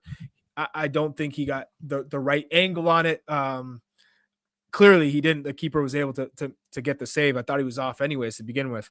But just not enough. Just not enough from him, especially on the third straight start. And then I thought Quinn Sullivan was really slow to start the game. He got a little bit into it, but is that enough? To not get changed after 45 minutes. Maybe Pochettino says, "Oh, I'll give you the 60." See, I think this is what Luna is for this team is right now, right? Because I don't see him as a starter for the U.S. men's national team at the World Cup. What I do see is a moment like this, and maybe not right from the start, but maybe 20 minutes, 30 minutes left in the game where you put him in. Keep in mind for our viewers and listeners, right? You got no Downs tonight up top. You've got no Haji Wright done for the tournament. Hopefully, it's not terrible. So your choice is Brian White right now. For me right now, if I'm thinking about winning this game and how am I going to change something, I bring Brian White in because I've got nothing from the 9. Literally nothing from the 9. Would you play Diego Luna as a false 9 at this point? I don't know if they've worked on it. But yeah, I don't know what we don't know what they've worked on. But the bench with regards to attacking players is very slow, very short. What's the deal with Johnny Cardoso coming in the game? Can he speed the game up a little bit from the middle of the field? Luca Del Torre was all right. He had the cross, right, to, what was that, Sullivan? But outside of that, there really wasn't a lot of energy. I thought he'd have a little bit more of the ball. They need to pick up the pace of the game. They don't have a lot of guys to do that in this roster right now. So, but I'm with you. I would make my first change at the 9. That's where I would go. Tony, we're getting some great comments, so appreciate everybody. So I'm going to take this to you. Jahir Vasquez, Matt Freese is not taking Turner's spot. He's the guy right now. How detrimental though was that mistake? Not just for this game, but for the future. Just because now, you judge sharpness. You don't judge, like, in this case. I don't think you judge the moment. He's the guy right now, though. I mean, we go back to was it Switzerland, right, where Matt has a ball in his gut and he spills it. I'm more concerned about that mistake than I am about this mistake. You can't make mistakes, period. But if you're asking me which one concerns you more, is when you don't make a save rather than you miskick a ball, right? Like, because the reality is, I think most people who watch Matt Freese think he's pretty good with his feet. That doesn't mean you're not going to make a mistake with the ball at your feet. Everybody does. It came tonight for him in a moment where he's trying to establish himself. I think this is his tournament, right? I don't think we're going to see any change in the tournament because I think from understanding that he's established himself as the guy right now. But you have to be better in those moments. I go back to a World Cup moment, and you make that mistake, and you gift a team an opportunity maybe to pick up a point in the group. Maybe it works goal differential, whatever it is for you, against you. You can't have it. I'm a little bit more concerned with the attacking part of the field, if I'm being completely honest. Matt Freese mistake can happen, but that's not what I'm not looking at this team right now and saying that's the problem. That's a mistake. That's not the problem. The problem is we're not creating enough chances in this game for me. I think we should be creating more. And I think we got into, again, Charlie, here's my notes. I pulled them out. Well, quick. The third one was quicker in the final third. Yes. Right. This is from the last game. I feel like I could read these notes. Arston, go with speed. Well, in this case, John Tolkien, go with speed. Freeman, back 3. Take chances going forward. I feel like I could say that tonight again. Quicker in the final third. I told you that. Movement in the final third at the top of the box. I feel like we could say that again. These are notes from the Trinidad game that I'm just reading from the last game. I feel like we're in the same boat, just with different players right now. And then my last one, the 5th one, was too predictable. Yes, that's what I got. So it absolutely is.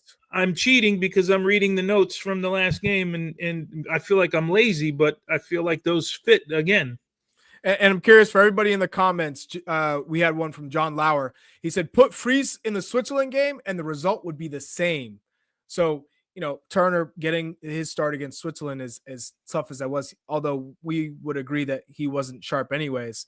But that Switzerland team was very good. All right, guys, we got to take a quick break. Don't go anywhere. Keep the comments coming. I absolutely love what I'm seeing. You guys are engaged. You guys are on top of things. So we'll be right back.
And we're back live. The game second half just started. We're now on Golazo Network. So shout out to everybody on YouTube.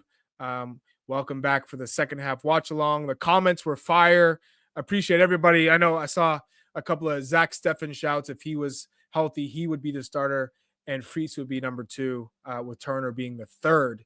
So Turner going from first to third keeper. But this second half is going to be huge. Oh man, Tyler Adams. Loose pass. He tried to control that wayward pass. And now Haiti have it in the attacking third. Headed out by Chris Richards. Agyemang on it. Looks like there were no subs in the at the halftime. Yeah, it doesn't look like any changes here. I'm just looking at the same thing. They've made a change, Haiti. They've taken out, they've brought Christopher Addison for... trying to figure out for the goal scorer, Lucius. Wow. So, or Lucius, I should say. I thought he was active. I'm surprised they subbed him. Yeah. I wonder if something happened. Right. Again, they need this. They need this. Yeah, get at him a little bit quicker here. Look at Tillman. That's a great spot. If they could find it. There we go. Yep, there it is. Good Rich. Now he took 5 guys out of the game with 1 pass. And Brand Aronson's first touch let him down, but he was able to win the foul at the top of the box. You saw it, and Tillman plays the ball, or Tillman turns, Richards plays the ball, and they took 5 guys, and now you're running at the other team with 1 pass.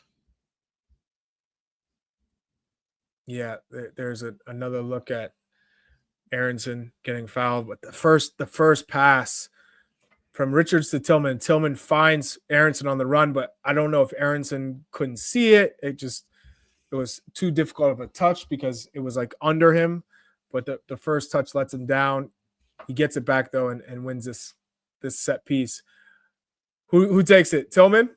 You know, Tolkien's pretty good at these. Tillman, but I would think he would be the guy, right? The leader that's going to make. If he doesn't want it, he'll pass it to somebody else. But Tolkien has scored a couple of these. Yeah, but I don't know if Tillman, he's the main man. You're going to say, all right, you could take this, Tolkien. Wait, you I know the marks on the field pretty well. That's not 10 yards. From the top of the circle where the ball is, they need to be in line with the penalty spot. That's 10 yards. Yes. That ball's in line with the top of the arc of the circle. But anyway. Now you got to get it up and down a little bit quicker. Yeah, that is not 10 yards, by the way. That's not 10. I know the markings all over the field, man. And look how they're moving. They're moving up and up. Yeah, they're just creeping and creeping. Oh, Tolkien took it and he misses probably by a foot. Pretty good. He's pretty good at these, man. He just didn't get he didn't have to go that far out. I like he tried to go around. He would try to go around the wall. Yeah, he's got a great technique to it, but Not close enough, as we are in a mid block. I'm a little surprised by this. It's like a 4-1-4-1 almost, right? You know why? Tori's the one stepping in. I think because they were playing through us so easily that probably Pochettino said enough. If you guys aren't pressing together, forget it. And Quinn Sullivan commits the foul here. This is a lazy foul. This lazy, is lazy. No need for this foul at all. Yeah, this is. Oh, he puts his hands on him too. That's a disappointing foul because there's absolutely no need to try and cut around him, make any type of contact with him, knowing that if you do make contact, they're going down. We got a comment from Derek V. Who's the first to get subbed off? That's a good call. Let's figure that out here. Who's that? Derek? Yeah, Derek. I'm gonna go with Quinn Sullivan. Yeah, you stole mine. Got to be quicker. You static like the U.S. men's national team, Tony. Agyemang. Ooh, at the near post free kick, Matt Freese makes a save. That's got to pushes it out pretty good. Yeah, it's a good feeling. Confident booster there. Yeah, those are the things where I'd rather you need to be sharp. Pretty easy one in the end. He could have probably used his chest if he wanted to be honest. But he sees it the whole way. He's got to get his body out of that post too. Yeah.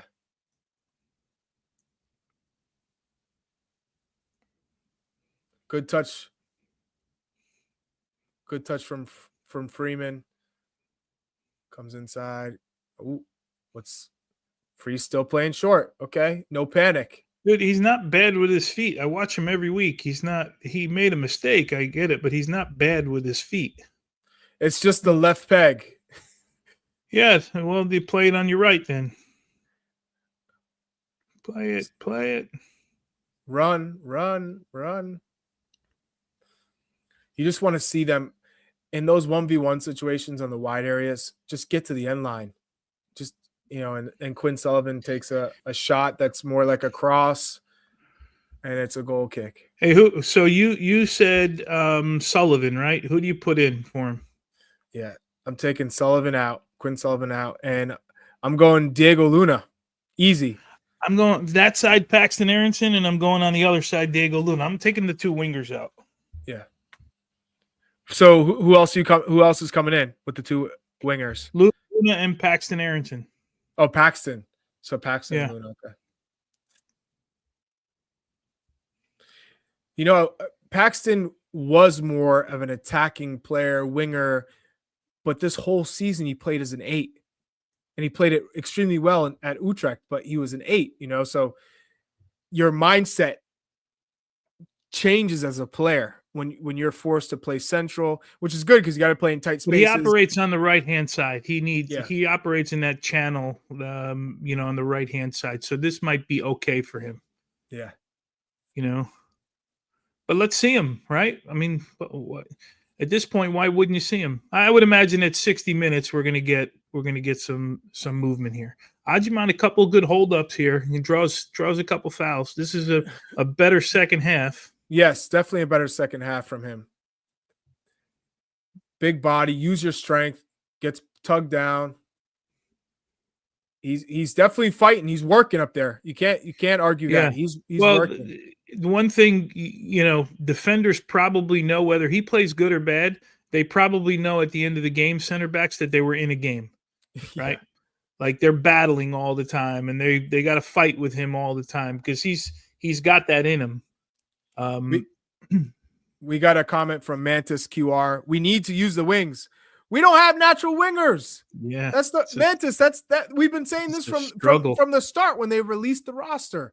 It's really tough when you don't have natural wingers.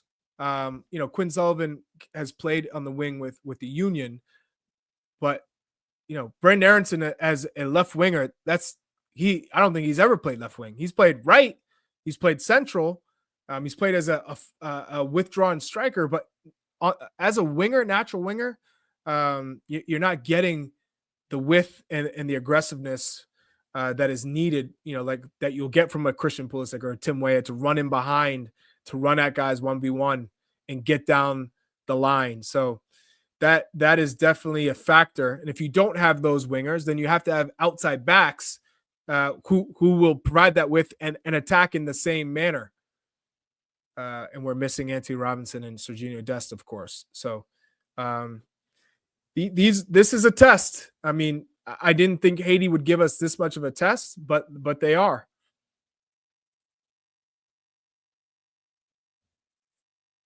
Tolkien shields it out. Throw in to Ream.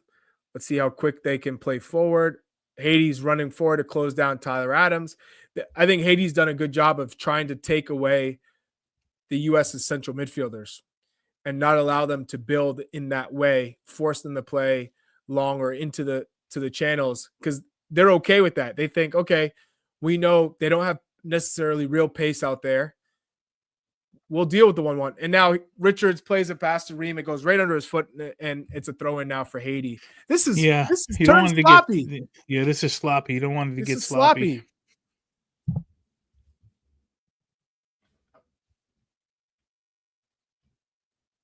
I need a little change of pace in this game right here.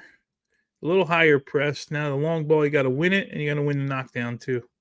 What would you think of putting McGlynn in for De La Torre? Or would you go more of a natural position for him? Right, but someone who can start picking passes if you're. But it looks like Haiti's not going to allow any of those, either De La Torre or Tyler Adams, to get on the ball in the first place. But like at this point, I feel like let's change something, right? I feel like we're watching the same movie we watched for 35 minutes in the second half. We're almost 15 minutes into this one, right? Like this doesn't look any different to me than the first half. Okay. Richards has found Richards has done a good job of finding Tillman in those pockets between the lines.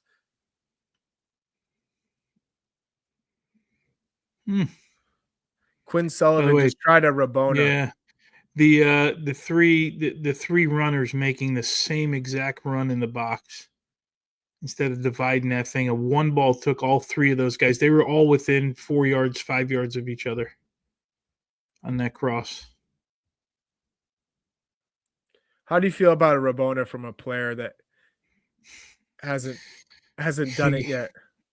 You got to have some stones, man, to do it. Not a huge fan, I'll be honest. I know you're not a fan of that. I know you are not a fan of that, especially if it's not like you've set the world ablaze with performances at the international level to be able to do that. It's one thing if you're Neymar, so it's another thing if yeah. I see some people in the comments being like, "Oh, come on, man, that was a little cringe to see a Rabona 1-1 against Haiti."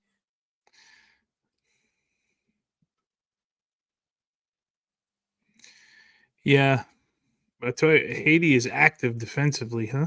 They got to chase this thing. At some point, they're going to have to open up, right? If they're going to get into this. There were times I remember in trainings in Europe, Tony, where I don't know if you ever had one with the youth national teams where you implemented a rule you could not pass backwards. It was not allowed, no matter what the scenario. It feels like that would be something that would be beneficial for this team because there's too many backwards passes. And I don't know if that's just a false sense of security, a safety pass versus let's figure this out. Is very safe. Like the objective here is to score a goal. The objective is to score a goal. Okay. If I can't score, or how do we score? Going forward. You have to go forward. Figure out a way to go forward. And a lot of the time we go back, back, back. Now we just did 4 back passes in a row, sideways. Just sometimes for me, it's like they just Quinn Sullivan cross to no man's land. It goes out for a throw in. He's, there have been some positives with him, but look at the Rabona. For me, it's like you got to get the basics right before you can do this. You haven't mastered the basics. Don't try a Rabona in a 1-1 game versus Haiti. And if you do it, you pull it off, great. But I'm one for creativity. I want to see rainbows and people doing step overs. But when you're struggling in the game to do simple things, how can you pull a Rabona off? Yeah, maybe he thought that was his only option. We'd be asking him about it. Yeah, bicycle kick was my only option. Like, a rainbow into a volley midair was my only option. It's like, come on. But here we are.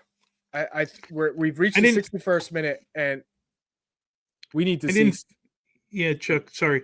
I didn't think the lack of wingers on this roster would be so apparent, like I thought we'd be able to make up for it a little bit, but we don't threaten at all around the corner, like getting to the end line and a ball. Look, everyone's stuck in stone. Yeah. Tim Ream just hit 5 guys across the front. Where's the movement? We got everybody stuck in cement. The front 3 were literally poles. Oh, man. Tillman.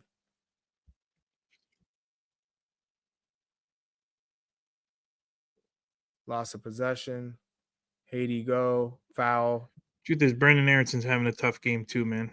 Yeah.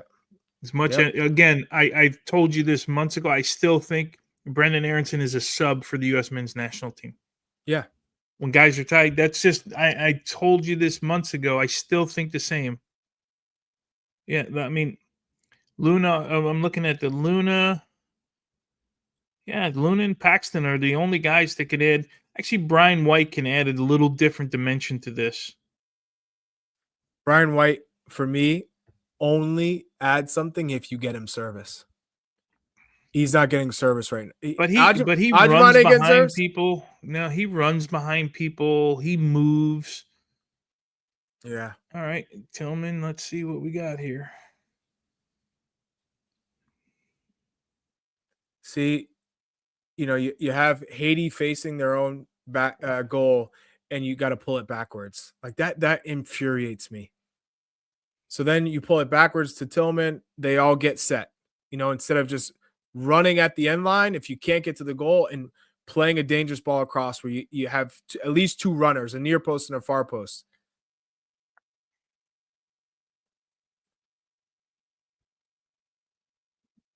We get to these wide areas and we go backwards. We're 1v1. Didn't even look at. We go backwards. If you go backwards, okay, but don't go backwards until you square up the defender. See if you got an angle to beat him. You think you can beat him. If you don't try it, then go back. We just immediately go back. We don't look forward. Agyemang in behind. Oh, damn. Oh. Get a ball in. Oh my God. No way. You cannot be serious. No. Okay. With that goal. You cannot be serious with that goal. Obviously, we'll take it. Oh, no, handball. Oh. No goal. Is this referee completely sure about that? That looked like off the body. It happened so fast. She clearly must have had a better angle. Oh my God! Yeah, Tillman's reaction here. So he's onside. Yeah, great ball from Richards. Terrible touch. Good from Quinn Sullivan to follow up. Terrible cross. And that looked like it hit him in the shoulder from that view. Let's see. His arm. Yeah, that one may be hand. Remember, it doesn't matter your hand's closest to the body in this case. It can't end up in the net with your hand, no matter what. So it doesn't matter where the arm is. It doesn't matter. None of that matters in this play. Oh, yeah, no goal, man. That was rough, that sequence, because it was so promising. Chris Richards, He's playing forward. He's finding Tillman. He's finding Agyemang. It's not on him that nothing's coming from it. I can tell you that.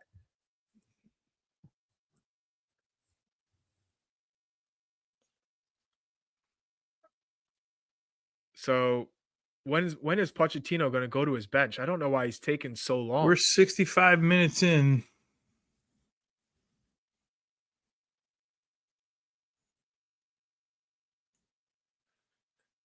You know, you could see on Patrick Agyemang's face the stress is weighing on him of him not, making the most of these opportunities. You can see it.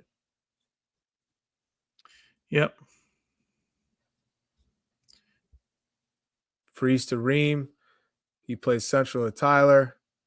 Tyler turns, does a good job there of getting out of that pressure. It's a tough spot. Plays forward to Del Torre, plays it wide. Good touch from Tillman. Here we go. Quinn, Sullivan, cut back for Del Torre, shot wide, and then just doesn't get enough on it. Keeper. Chuck, just a quick note here. Saudi Arabia tied it up, and they now are currently in second place in the live standing. So Haiti needs this desperately.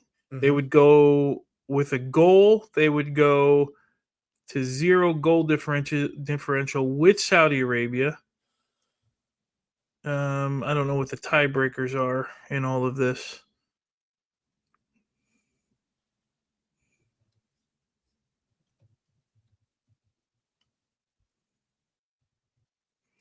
There are 5 guys standing in and around the circle at the top of the box. Standing. Oh my. 1, 2, 3, 4, 5, yeah, 6. Right. That's perfect. Look, they're all standing except Tillman. Finish. Yes. What? Oh, he's offside. Oh, yeah. From the other side, when you're looking across the field. Let's take a look at this one. He might have been a step off. It looked like he anticipated. Tyler Adams. Yeah, he's full body. Yep. Easy call for the assistant referee there. Good finish, though. I'm not going to lie. Yeah. Oh, man.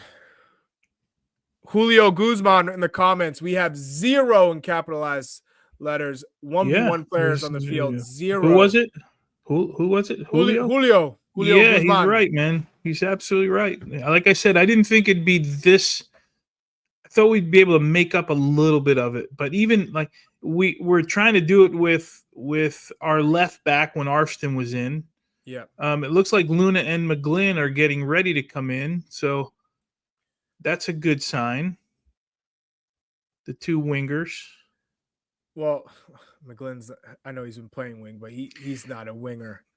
By the way, can we talk about the rule for most all of these tournaments, maybe just this one, you could make substitutions after the group stage. You could bring guys in for guys who got hurt. You can't this competition. So like Haji Wright can't be replaced. You can only replace the roster before your opening match. And part of that is because they went to 26-man rosters. Right.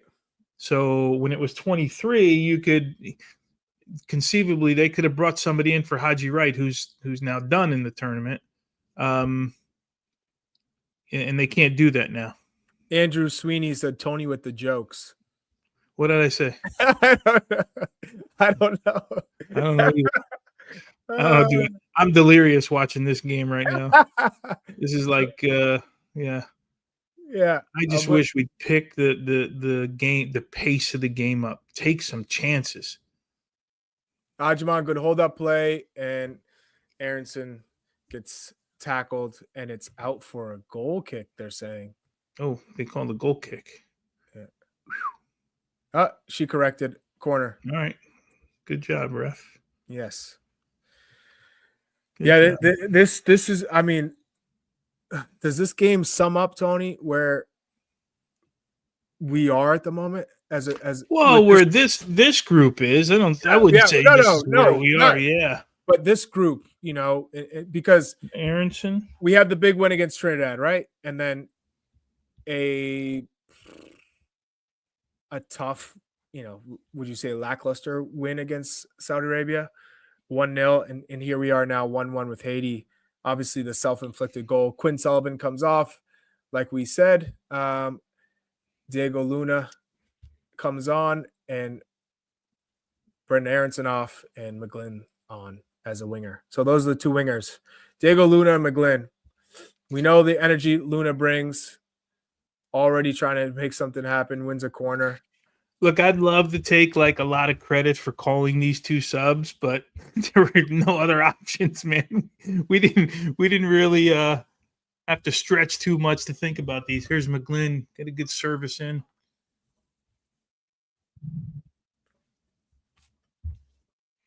Tillman. Keep in mind, Luna on a yellow card, right? Yes. So he's got to be smart here. De La Torre had 3 players and said, I'm missing all you guys. But they're really poor runs, though, right? And here they go, counter. Haiti on the counter. Freeman, nice challenge, wins the goal kick. Sliding challenge comes back off the Haitian player out for a goal kick. Man, this is sloppy. This is not looking good so far. There's a replay of the goal that was called back. It's the, I'd say the bite here. That's a handball, this part of your arm. Yeah, if it goes by that sleeve and down below that sleeve, he's touching his arm. Yeah, he knew it.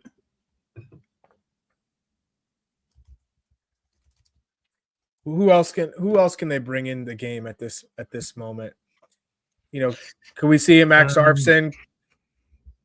Again, let's go into attacking substitutions. Given the group, we knew there was no wingers. But who else can attack on this roster?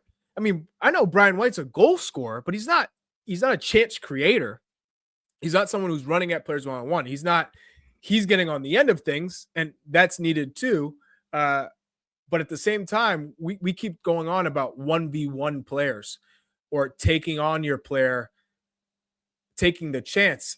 We don't have the take on, but what Arston will do is get forward. We saw that get to the end line. That's what we were expecting Tolkien to do. A little good interchange there with Tolkien and Luna. Played a little bit quicker. Agyemang trying to hold it up, loses it. Tolkien does a good job of winning it back. Yeah. Chris Richards plays it right back to Tolkien, who gets off the ground, plays forward. De La Torre on it. Played in there. Oh, he had Agyemang there, right? He had Agyemang. That's the one you got to play. De La Torre has done that 3 or 4 times in this game. Offside again. Great finish from oh my God, he missed it. I think he was off again, but Tillman gets a fantastic ball in behind, in stride, brings it down, and then tries to lift the keeper. Let's see. He was on.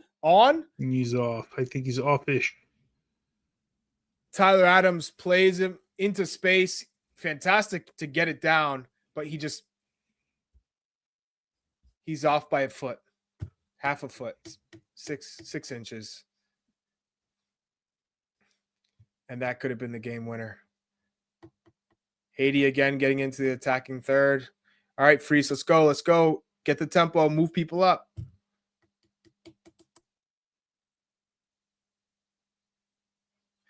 Chat, what are we thinking?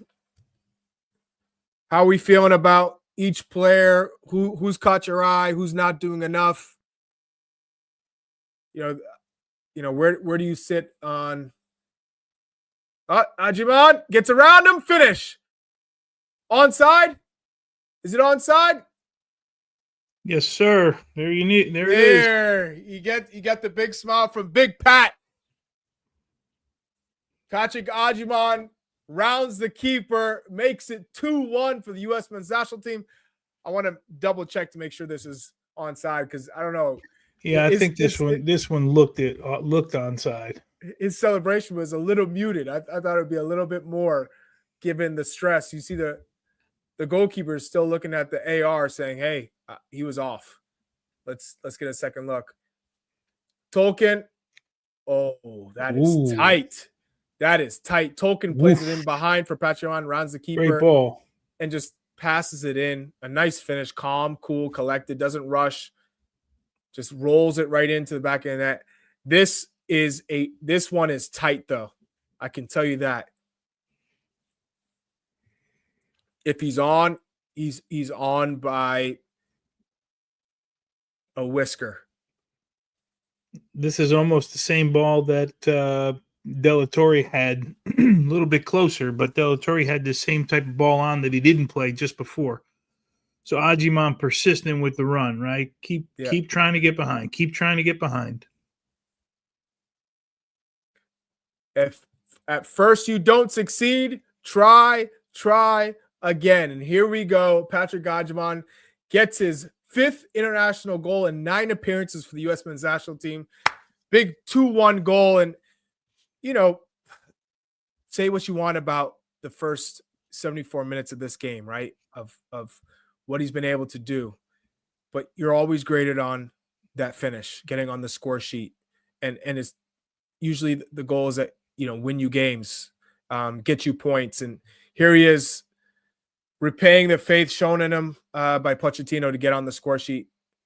Oof. Chris Richards was pinned there on that pass. Tim Ream does a good job for covering. Piero. Tyler Adams tying his shoe. Whenever he's down, everyone gets a little bit concerned. Yeah, I'm just saying to myself, get up. Get up. Get up. Joshua Swift, a little harsh on the comment there. He said, first goal against Haiti, ... Start him in the World Cup. 100, 100, 100. You don't have to go that far, Jay Swift. Come on. We're in a Concacaf international tournament against a decent team. Haiti's not what they used to be. This is a solid team. And he got a nice finish. Could he have 3 tonight? Easy, for sure. But for me, what'd you say? 5th and 9, 5th goal in 9 games. Fifth goal. So he's topped me. He's topped me now. It's kind of hard to argue that, man. You know, 50% of your games, right? I know someone will make the argument. It could have been 9 goals. I get it. But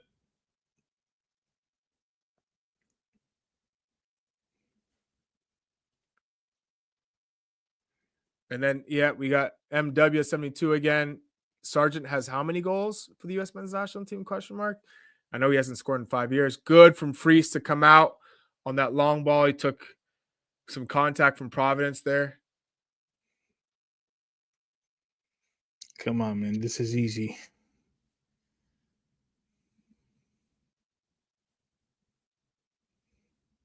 It's a long ball. He anticipates it well. Tim Ream was getting outpaced there. But no way Matt Fries has to learn. There's no way he should be taking the worst of this. Right here. So what do you do in that case, Tony? Well, like how do you always got out of people's way, but there's no way he should be taking a hit here like this. That if you tell me he's wasting time, okay, that's fine. But we're getting another look at that Patrick Agyemang goal. Like you said, touch, he loves that left inside channel. Yeah. Weird, right? For a right footer. And he rolls it calmly into the goal. It's a well-timed run, good finish, good touch around the keeper. All of it I thought was really encouraging from Patrick Agyemang, who's been struggling. So he showed some touch there, some poise. That's a big goal for him personally, because you know all of the pressure that builds on you. If you're the starting striker as a U.S. men's national team player, you better deliver.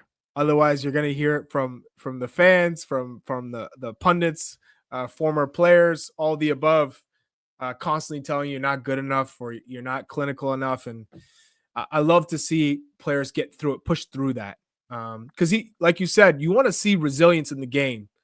And he pushed through it, didn't hang his head, kept working, and he finally got his goal. We got we got Mr. Ernest asking Tony, did you speak to Arsene Wenger about the offside rule? Question mark with a what with an offside emoji. rule? Not being called right away in the collisions. Yeah, no, I met him. I met him for 1 minute. I went with the committee right away. Okay. I think what he's referring to is the daylight that you need to have in order for it to be offside. So full body. It doesn't matter what you do. There's always going to be a discrepancy, right? Yeah. There's always going to be a discrepancy. So Johnny coming in here for Luca de la Torre. 81st minute.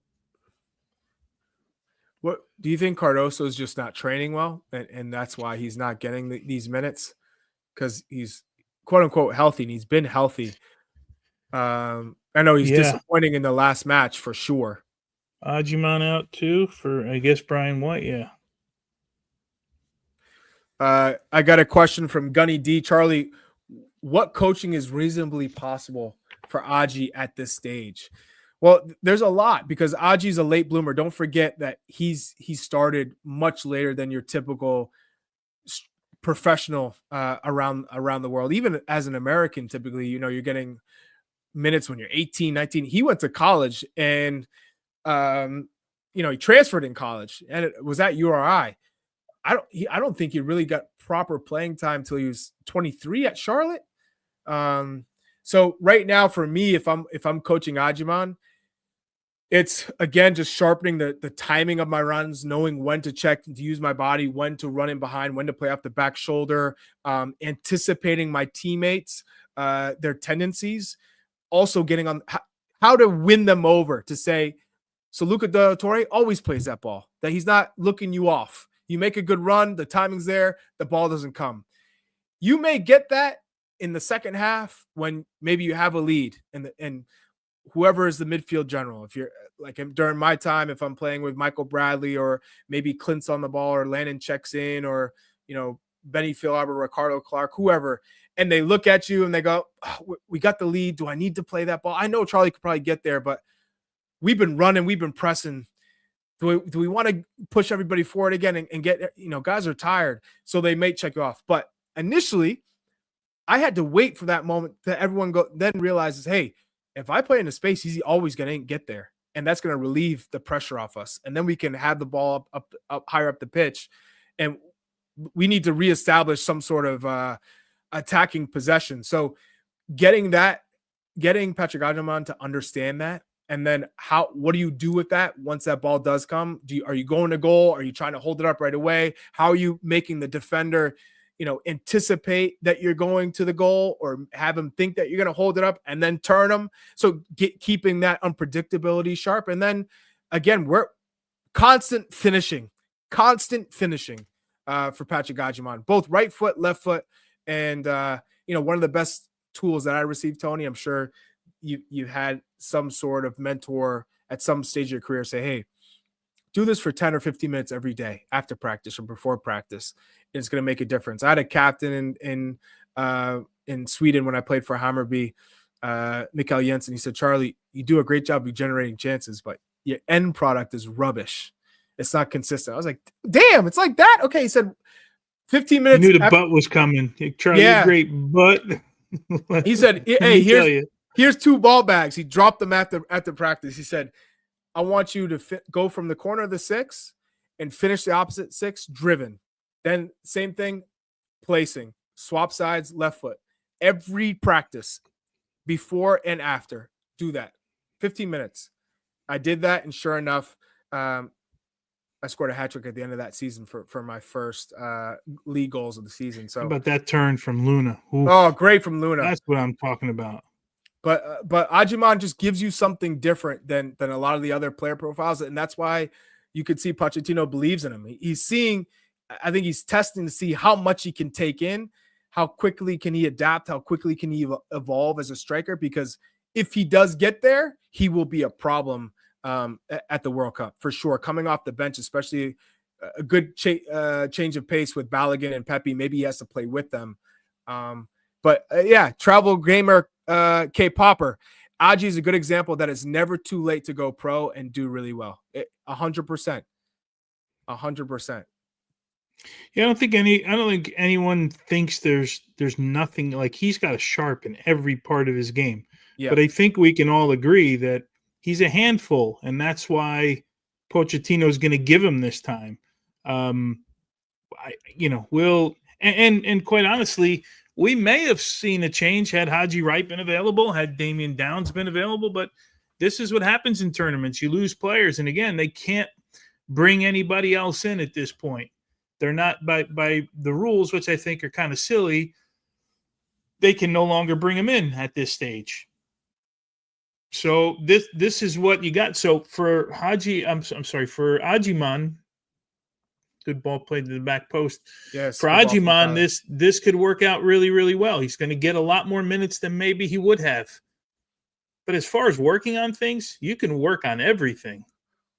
You know, you can stay after practice, have someone pump balls into your feet 20, 30 yards on the ground in the air and have a defender just, up your backside the whole time, just trying weighing to beat you down. up. Yeah. Yeah. Like you can do that the guys do that all the time. Every day you see it.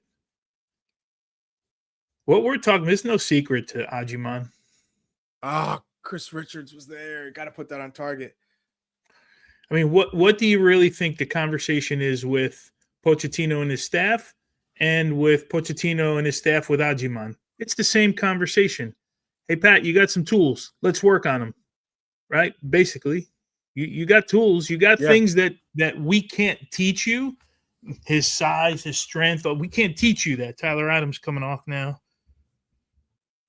For Paxton.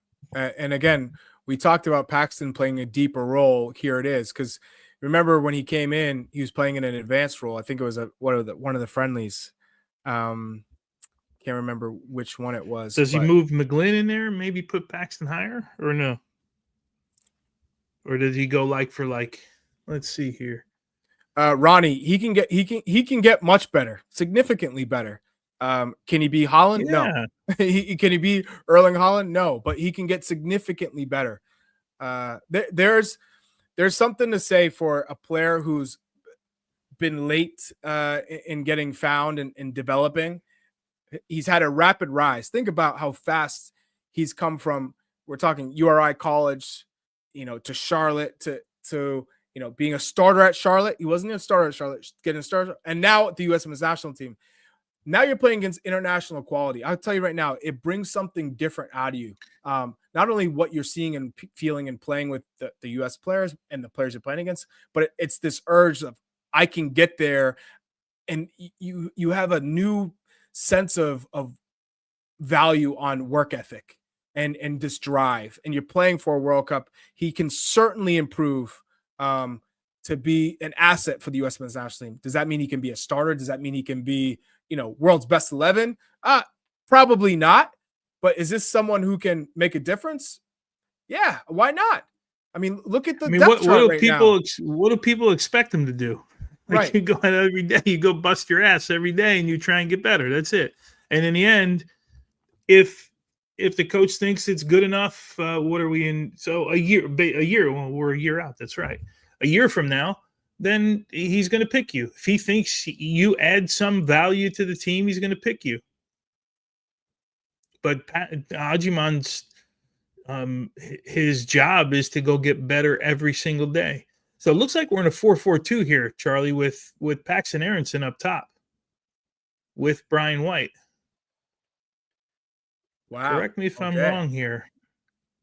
I think we're in a 4-4-2 right now. Yeah, we are in a 4-4-2. We are indeed. Aronson dropping back because someone got crushed on the right side there. I think it was Tillman.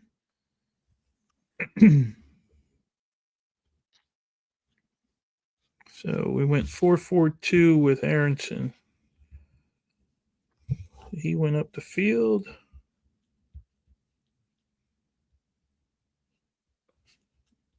Wow, we give a foul there. No need for that. Freeman commits the foul. Yeah, C.S. Ashbrook said that's lazy.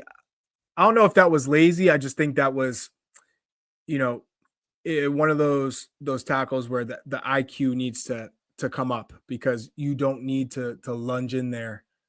Yeah, understand the moment, right? Yeah, where you're at. It's not for a lack of effort. It's not laziness. It's just poor timed, ill advised. And Rob L. Freeman's lack of experience right there, spot on. Yeah. Only one way to get experience, right? Anthony Morales, I expect the starters back next September too for Japan and South Korea. And I heard in November we're going to get a South American pair. So I'm excited to see who those teams are. I'd love to get a Brazil. I'd love to get a Brazil Argentina, but who knows? Clean there from Freeze. I like it. That's a confidence builder right there. Mm-hmm. You stick one with no rebounds, no punching it away.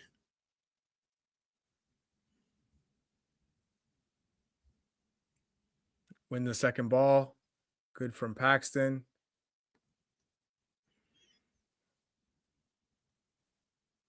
Cardoso, he keeps getting caught in those scenarios where his back is facing the midfielders who are pressing him. He can't see where they are.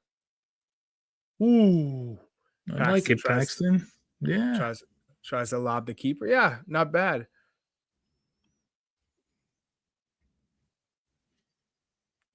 Everybody seems to like that from Paxton. Okay. Yeah. Paxton Aronson fan club is strong.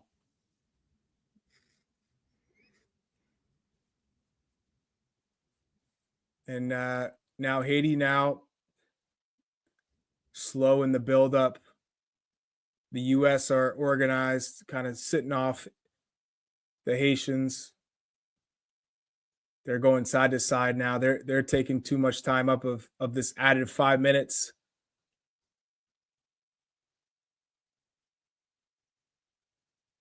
And dribbling in. Here comes Tillman working. Oh, he tries to chip the keeper from half. It gets blocked. Brian White can't keep possession. Got to keep possession there. Freeman puts his head in there. Sacrifice. Brian White, come on, man. You got to keep working. You're a sub.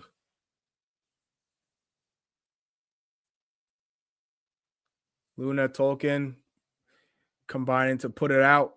Haitian throw-in. This is about it for Haiti, huh? Yeah. Time is running out right now. But tremendous performance from them. I mean, talk about leaving with your heads held high. Yeah, this is a different Haiti side than we've seen over the last couple of years. Oh, great switch. And the tired legs letting them down. Somebody pulled the plug right there, right? Yeah. You're tired. That's like my mind's gone, my body's gone. It's both. Yeah. Mine's telling me to do one thing, and that's trap the ball. My body's like cramping up when I lift my leg up. Yeah, tough here for Haiti because they probably thought that first game was the backbreaker for them. Oh, Paxton taken out from behind, trying to play that ball to Diego Luna in space. I'm going to remind everybody, we're going to take a quick break after the final whistle. Don't go anywhere. We got a full recap show after. Me and Tones will break it all down. Switch it. We got a rating scale. Oh, Luna, what are we doing? Don't come back inside. You had the whole left side of the pitch. The whole left side of the box was open. You had your left foot lined up. Oh. Would have thought he wanted it on his left foot. Man.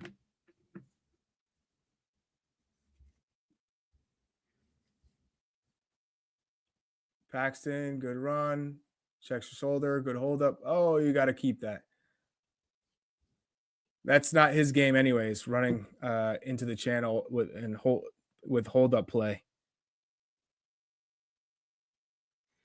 Chuck, Saudi Arabia take the lead, 90th plus 4, so that pretty much seals the deal here. So it'd be U.S. and Saudi Arabia Okay. going through. And then we're going to find out if it's Mexico or Costa Rica we play, right? And that's it. So the U.S. wins That's the group.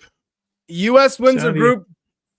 3 straight wins, 5-0, 1-0, and 2-1 now against Haiti. Haiti, they get a standing ovation from me, given how far how far they've come as a nation. Fantastic performance from them. Unfortunately, not enough to advance, but man, impressed a whole nation, a whole federation in Concacaf, and inspired a nation. So with that being said, we're going to take a quick break, a full recap show. Don't go anywhere. Let's get into this. Let's break this down.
Welcome back to your Good to Great podcast. Call it what you want. I'm your host, Charlie Davies, joined by the always resilient and special and fabulous and Hall of Famer and most intriguing individual, Tony Miola. I don't know about that. But anyway, thank you. I'll take it. Hey, we're live on Golazo Network. We're live on the Golazo YouTube channel. The comments have been fire. Appreciate you guys all getting in all of your thoughts with us. We're trying to get to everyone, your questions, your thoughts. But Tones, I'm going to come to you. We've had a couple of minutes now to kind of think about what we just saw. how would you break down this result, this win? Yeah, got the job done. Mhm. So mission, the group stage, first job, first step taken care of. Can't take that away from this Is, group. is that the only They positive of the night? Well, it's a positive for sure. I think, we had fans going like they're going to get grouped. You know what I mean? Like that's where the mindset was. I don't know if anyone thought about that, but that's how they were looking at this group. Um, let's not forget, right? This is not the first group. It's a bunch of guys trying to make this team, but they're here to win a tournament. They're here to try and get to a final and win something. I mean, that's always got to be the mission in the Gold Cup. And it was, I forget how many Gold Cups ago, 2 or 3, where we actually won this Gold Cup with what I think is a lesser roster than this one. So it's not as if it's mission impossible. Has it been great? No. Has there been more habitual stuff happening, like that we're seeing trends and things like that? I think so.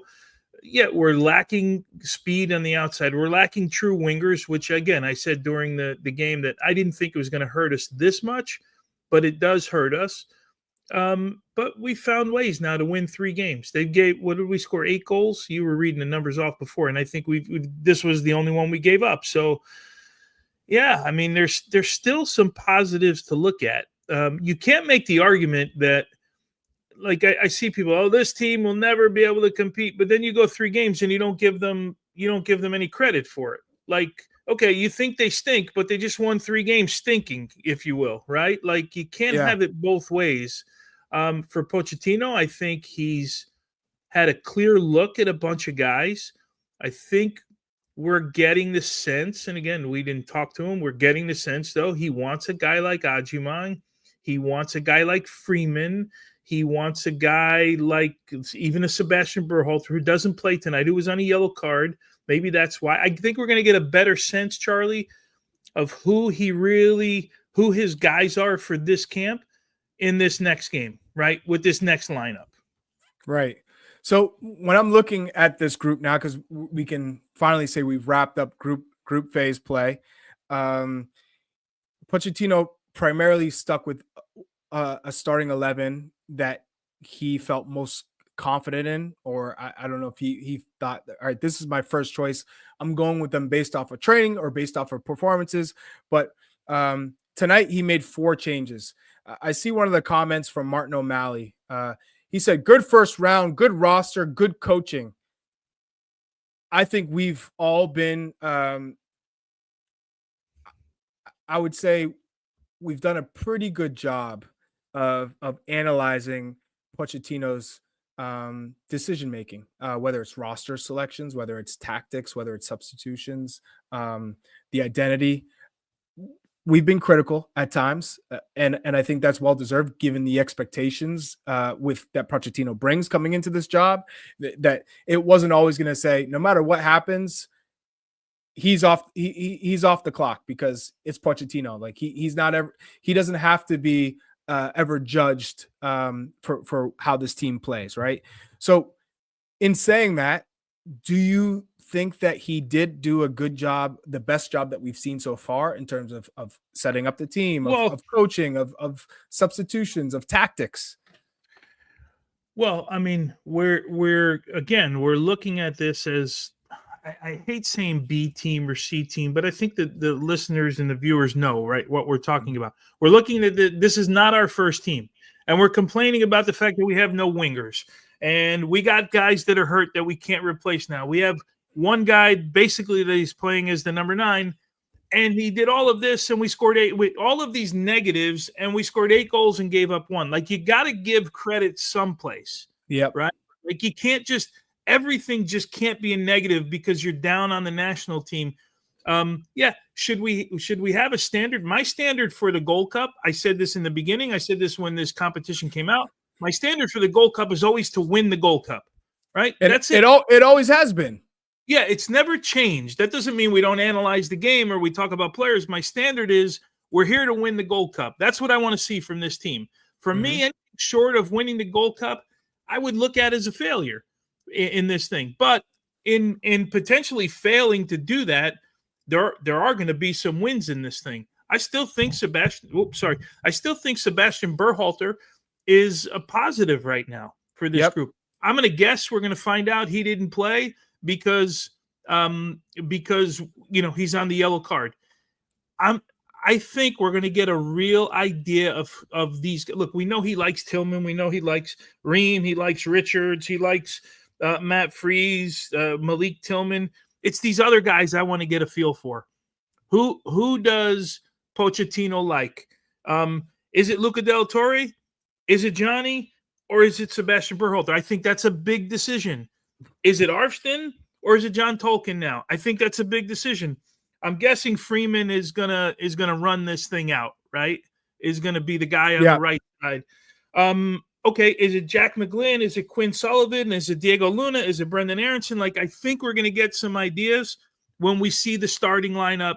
If someone can confirm, I think the yellow cards don't matter, right? After this, they get eliminated, or is it after the next? I think it's after the quarterfinal. So it wouldn't matter if they get erased, right? So next one. So thank you guys. So it wouldn't matter anyway if like a Berhalter picked up a yellow card in the next game. It's after the quarter, so it would be erased anyway. So those don't matter. So even more so, Charlie, for me, we're gonna find out in those I'm gonna call them critical positions. Who Pochettino likes, in my opinion. Well, this is the thing. When I look at what Andus Brown said in the comments, and he said essentially Pochettino is still trying to figure out this team. You know, he doesn't have all the pieces yet. He's still, trying to figure out. I need to find answers with this incomplete info. We all have to wait until we see the complete roster at his disposal. So I think he's still trying to figure out who are my best players? Who can I count on? Who has potential? I think Patrick Agyemang is a perfect example of somebody who he's saying, I'm intrigued by him. I like a lot of the things that he does. He's a handful. Can I get him up to speed? I'm going to keep pushing him. Let's see if I can break him or if I can hit his limit. And it seems to me he's still progressing. So in Pochettino's way, he got a goal in the first game, as unlikely as it was. It was a ricochet, but they all count. He put himself in that position, and then he gets his goal tonight, a clean goal, rounding the keeper. He caused a lot of problems. I think he could be used actually more often. But that's a guy that I think Pochettino is looking at and saying, I'm gonna keep playing him because he's delivering. 5 goals and 9 international appearances is something not to joke around with. Chris Richards has stepped up, in my opinion, in this competition, playing 100%. Balls forward, not taking the safe route, can play the pinpoint ball in between the lines in tight narrow spaces. So I really like what I've seen from Richards. I think Malik Tillman, same player, again, has taken a step forward. We've been waiting for him to start to show some things. Tonight, he looked a little sluggish. I'm not going to lie. His legs looked a little bit heavy. He looked like he had been playing his third match in a group stage, but still made some good moments. Should have finished a couple of more chances, but a great first goal. So those two players have really stood out for me. Freeman is another interesting one. He's obviously going to continue to play out. I still think he's caught in, I'm young, I'm going to defer. We've all had those moments when a young player gets into a squad and he's always deferring to a bigger personality. I saw a couple of times where he could have played a forward pass or he could have taken a chance and he opted to play to Tyler Adams. And that's just instinctive in a young player to say, I want these guys to enjoy me on the pitch, like me, know that I'll find them. Build up the confidence in the relationship between me and some of the players. That's normal. So he wasn't playing some of the balls that we've seen him play when he's playing with Orlando. Quinn Sullivan and Brandon Aronson just didn't do it enough to be in the conversation for starters in this competition down the line. So for me, it's De La Torre was the one that you saw. Okay, he plays a lot of sideways passes. He finds good spots. He gets on the ball, but then it feels like with that opportunity, the play's dead. It's then all of a sudden it's like, oh, slow down, sideways. And then we got to restart all over again of finding that gap, finding that player in a good spot. So then you're looking at, is it Berhalter or, and then Cardoso for me, again, didn't look sharp. I think he's still having a tough time finding his rhythm and finding his role within this team. So, Tony, I'm with you. I think there's two clear players who have stood out in Richards and Tillman. And, there's 3 question marks for me in terms of Sullivan, Aronson, and Delatorre, who filled those roles. Those guys are looking to start in the World Cup, Charlie. Those guys are trying to establish themselves as starters. I think they're the only 2 that are. Let me just make sure I don't speak out of line. We know Tyler Adams, and he was actually quiet tonight. Tyler Adams got that early yellow card, but had a quiet night. But again, as a defensive midfielder, sometimes you have a quiet night with the ball and in tackles because you're cutting down lanes and no one's coming your way. So there's a different way to look at it. But so Richards and Tillman for me are the guys that are they're fighting for a first 11 spot in the group. The rest are fighting to make the team, right? And have some kind of impact in the game for Pochettino. But yeah, I'm with you. Those are the 2 guys. So we want to talk about the goal right now. And I'm not talking about Malik Tillman's goal. I'm talking about the Matt Freese error. The ball in from Tim Ream to the left foot of Matt Freese, which is his weaker foot, of course. And instead of clearing it, and the ball was obviously not hit in the most delicate way, he tries to play between a really tight window to find a Tolkien that was running towards the sideline, so he wasn't even in the right position to receive the ball. It scuffs off his foot right to the Haitian attacker who finishes it. So it feels, I know it's easy to say, okay, well, Matt Turner has done that in the past, and then he lost his spot. I don't think this is a case where Matt Freese is going to lose his spot. I think Pochettino made his decision. He's going to ride with Matt Freese for the rest of the tournament, just based on merit of playing every week for his club and form and sharpness. But after this competition is done with, where does that leave Matt Freese? Where do you think, now that we've seen that type of error, with all the goalkeepers, how do you feel about the goalkeeper situation? How do you feel about Matt Freese? Yeah, look, I still think that when they look at Matt Freese, they don't look at Matt Freese as a guy who is bad with his feet or is shaky with his feet. They're going to look at him as a guy who made a big mistake tonight with his feet. That doesn't mean you're bad with your feet, right? And I think that's part of the thing that they like about him. I see that as his spot in danger, right? No, it's not. The answer is simply no, it's not.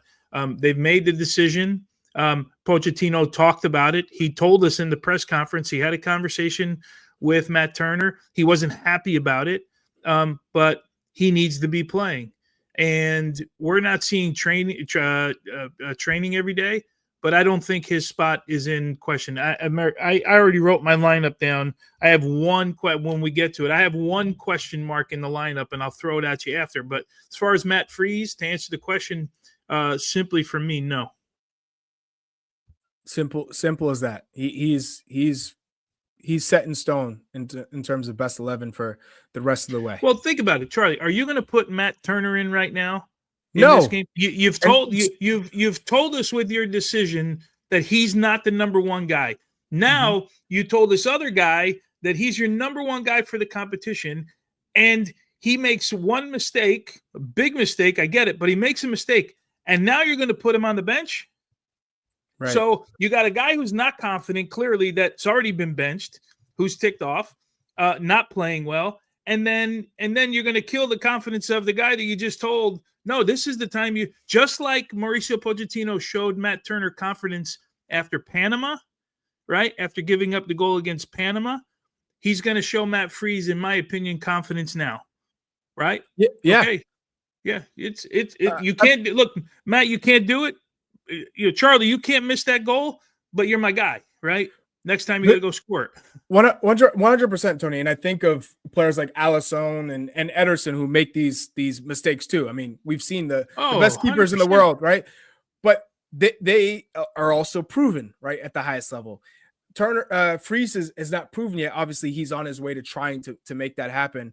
How much do you put on Freeze in this situation of just saying, Turner, to Ream, away, don't play it back to me, versus, hey, I just got to clear this thing and not play between the lines or try and play this cute pass? Charlie, we haven't seen Matt Freeze do much in this tournament. When we get to Costa Rica, if we get to Mexico, if we get to Canada, that's where we're going to see Matt Freeze do some work or not. Yeah.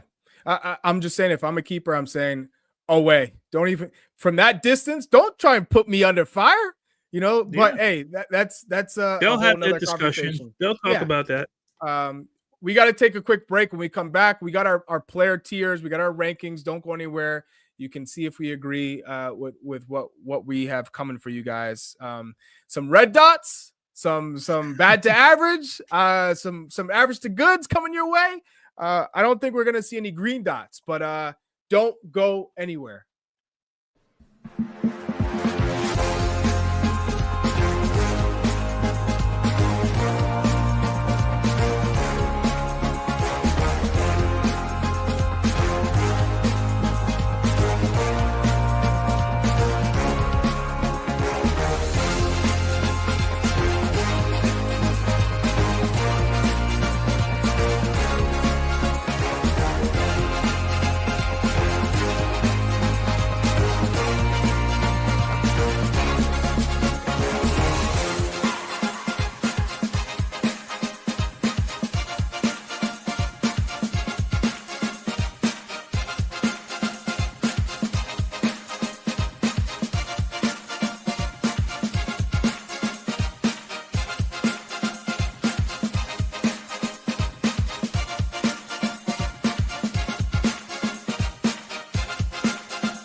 Welcome back to Call It What You Want. This is one of the big segments for us. We're going to do some player ratings. We're going to start back to front. And for everybody who doesn't know, these are how we have decided the tier. So we have red dot. That's the bottom. That's no bueno, as Tony would say. No bueno. If you are red dot, that's the worst rating you can get. All one word, by the way. Yeah. Poor to average. We say bad to average. I don't know where poor to average came. Average to good, good to great, and green dot. Green dot is you were superb. I'm gonna go with like 8.5 to 10. So we're gonna start with Matt Freese. Tony, since you're the goalkeeper, resident goalkeeper, the Hall of Famer, give us your grading system for our Matt Freese. Yeah, I'm gonna go average to good. Responded after the mistake, which is big for me. 2 plays that he made. Yeah, I mean, still needs to be better on the day. Yeah. But yeah. I think you're being so generous. I think you're being really because we can talk about the bounce back, but there's sometimes where mistakes are so profound. Yeah, but it didn't end up hurting them tonight. Right. They lose the game. It could be their team bailed them out.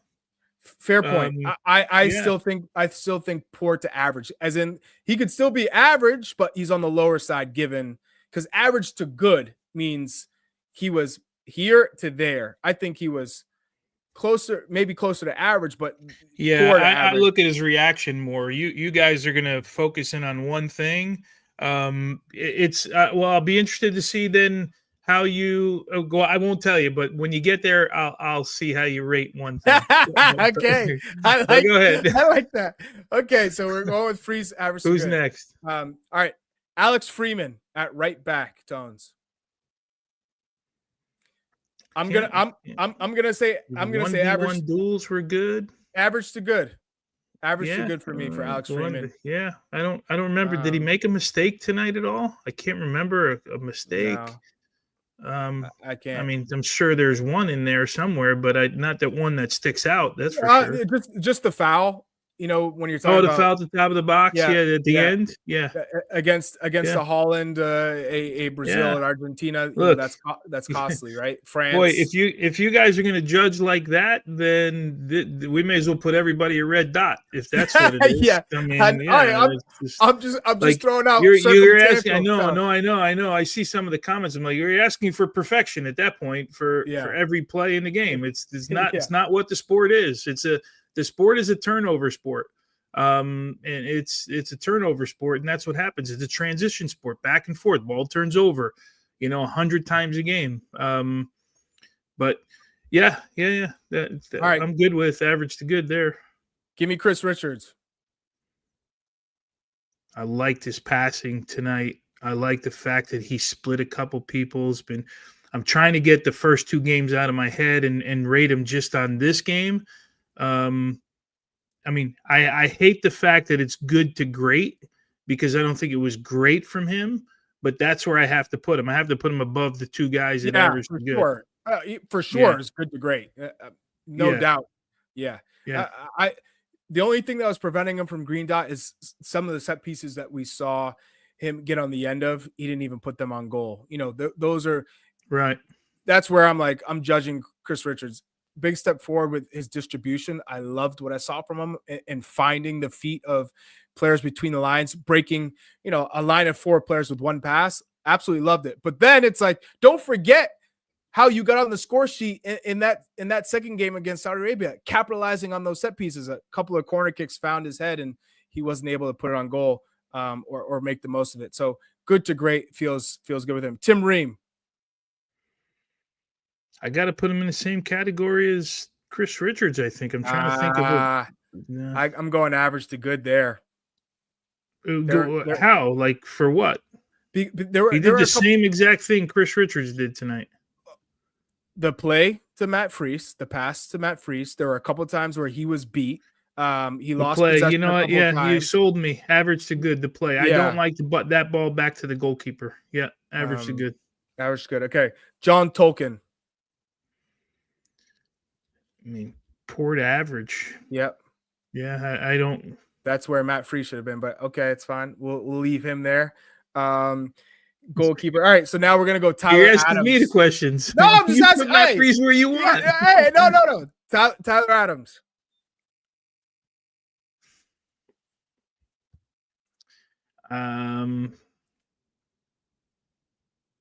I didn't think he had a good game. By his standards, he was not where he needed to be. He had the great pass to Tillman, who missed it with the lob. He played some balls forward, but for Adams, not good to great. I'd say average to good. Yeah, I'm with you. All right, De La Torre. Poor to average for me today. Yep, same. I'm with you. Not much more to say. A lot of sideways, a lot of killing momentum.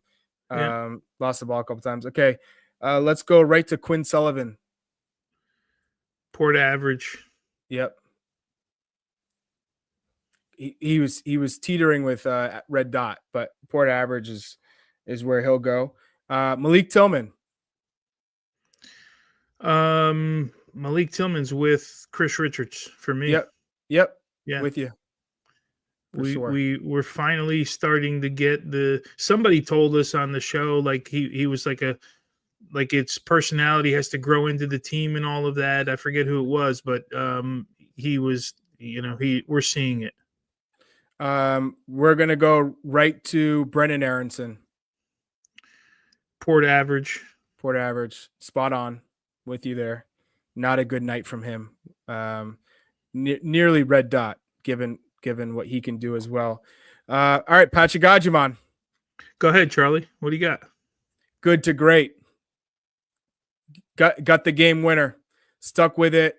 Hold up play. Run the channels. Could have been used a lot more. Could have been more clinical. But in the end, you're graded on impact. What greater impact than scoring the winning goal? And he did much more than that. But you have to say good to great. That's that for me.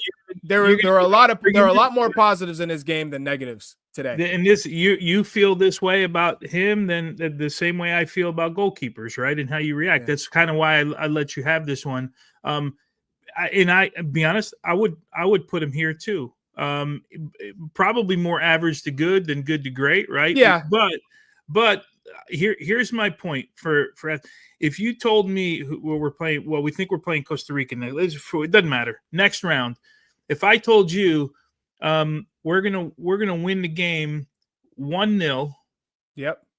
Patrick Agyemang is gonna be awful, terrible, worst game he ever played. Yeah. And he scores in the 89th minute.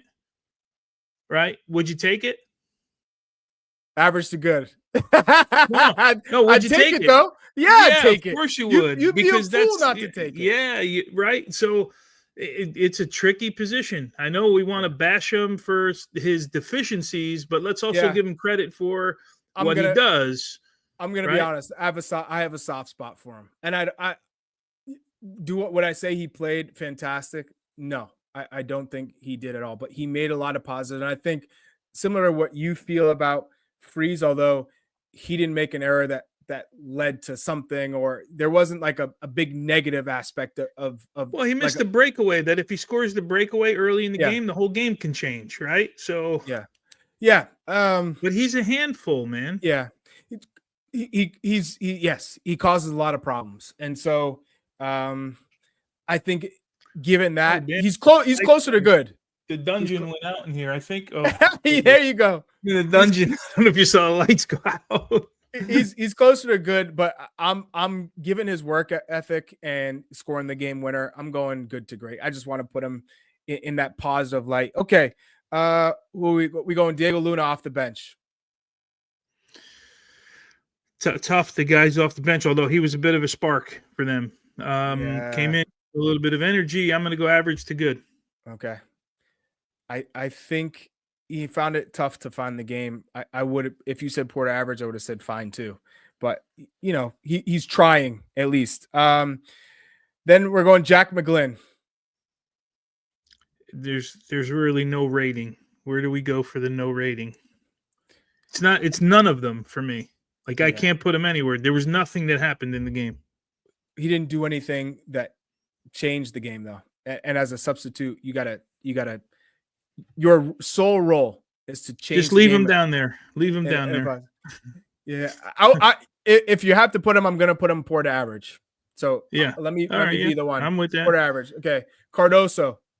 Same thing then. Or the These average. guys, Brian White, I'd go red dot. yeah, he had a couple tough touches. Red Brian dot. White. And kind of proved that he is just there based on his merit within Major League Soccer, his form, good, hardworking, probably great in training. You know, someone who's putting in the work ethic, but clearly not at the level. And this is the Gold Cup, so you know, I don't want to be, you know, too ruthless or critical or whatever, but that's what it is. Yeah. And then Paxton Aronson. I actually thought he did his role perfectly. He went in as a second number 9. He was in the game to chase people around. He wasn't in there to make the game. He was in there to put pressure on people. He held the ball up a couple times, connected a couple passes. I'm going to go average to good for his short performance. I think he did exactly what he was asked to do. I'm with you. Oh, I'm seeing some of the comments right here. A stray catnip. Red dot. How am I getting a red dot for this? Change Tillman to green dot, maybe. Yeah, we see we got red dot for stray catnip. Come on. I feel like we were pretty spot on with this. You know, maybe Freeze could go down. Change Tillman to red dot. Is that what you're arguing about? Okay, look, guys, put Tillman a green dot. Is that what we want to do? You got to put Richards there too, because they were equally as good. So we're saying they had unbelievable games. They're perfect. You're damn near perfect. I would not say they're green dots. If Tillman finishes that lob, that might be all he needs. We got to have green dot. Yeah, we got to have a little bit. You can't be getting green dots in a 2-1 win over Haiti and you know, not finishing some of these big chances. Yeah, he was good. He was good. Tillman did score a goal. So Patrick Agyemang scored a goal too. We put him at green dot too. Then if that's like I don't get it. Yeah, green dots in this game. No, there's no green dots in this game. Come on. But hey, keep those comments coming out. I'm feeding off this energy. We got for the knockout rounds. You all better keep up the same energy. But I like it. No, listen, green dots. You guys have any problem with this? You hit me up at Charlie Davies, and I'll get you. I'll get you right back. Yeah, for real. But hey, Chief Brody, no green dots. I like it. Fine. Okay, guys, we got to take a quick break. When we come back, we have a little bit more to get into, and then it's have a good night. Enjoy your Sunday night. I'll be in Monday. I'll be in New York Monday and Tuesday. We got the Steve Nash Showdown Tuesday night. Tony Miller, I know you coming to support your boy. Get on the pitch. Trying. On the I never got invited to that ever in my ever. Oh, we got to change that. We'll change that. Don't you worry. Too late now, bro. No, it's not too late. All right. Well, don't go anywhere.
We have a special guest, but just before that, I want to address something because it just came to me. For people talking about Patrick Agyemang, he's a late bloomer, late developer, coming into the national team, 5 international goals and 9 appearances. That's not a fluke. Obviously, he's a little raw, but Pochettino believes in him. Obviously, sees potential and is trying to push him. He's a guy, and Tony, tell me if you agree with it. When we're talking about similar players, player profile, one player that comes to mind in terms of making a difference, being someone so different, drastically different than the rest of the strikers that we have, is Wout Weghorst.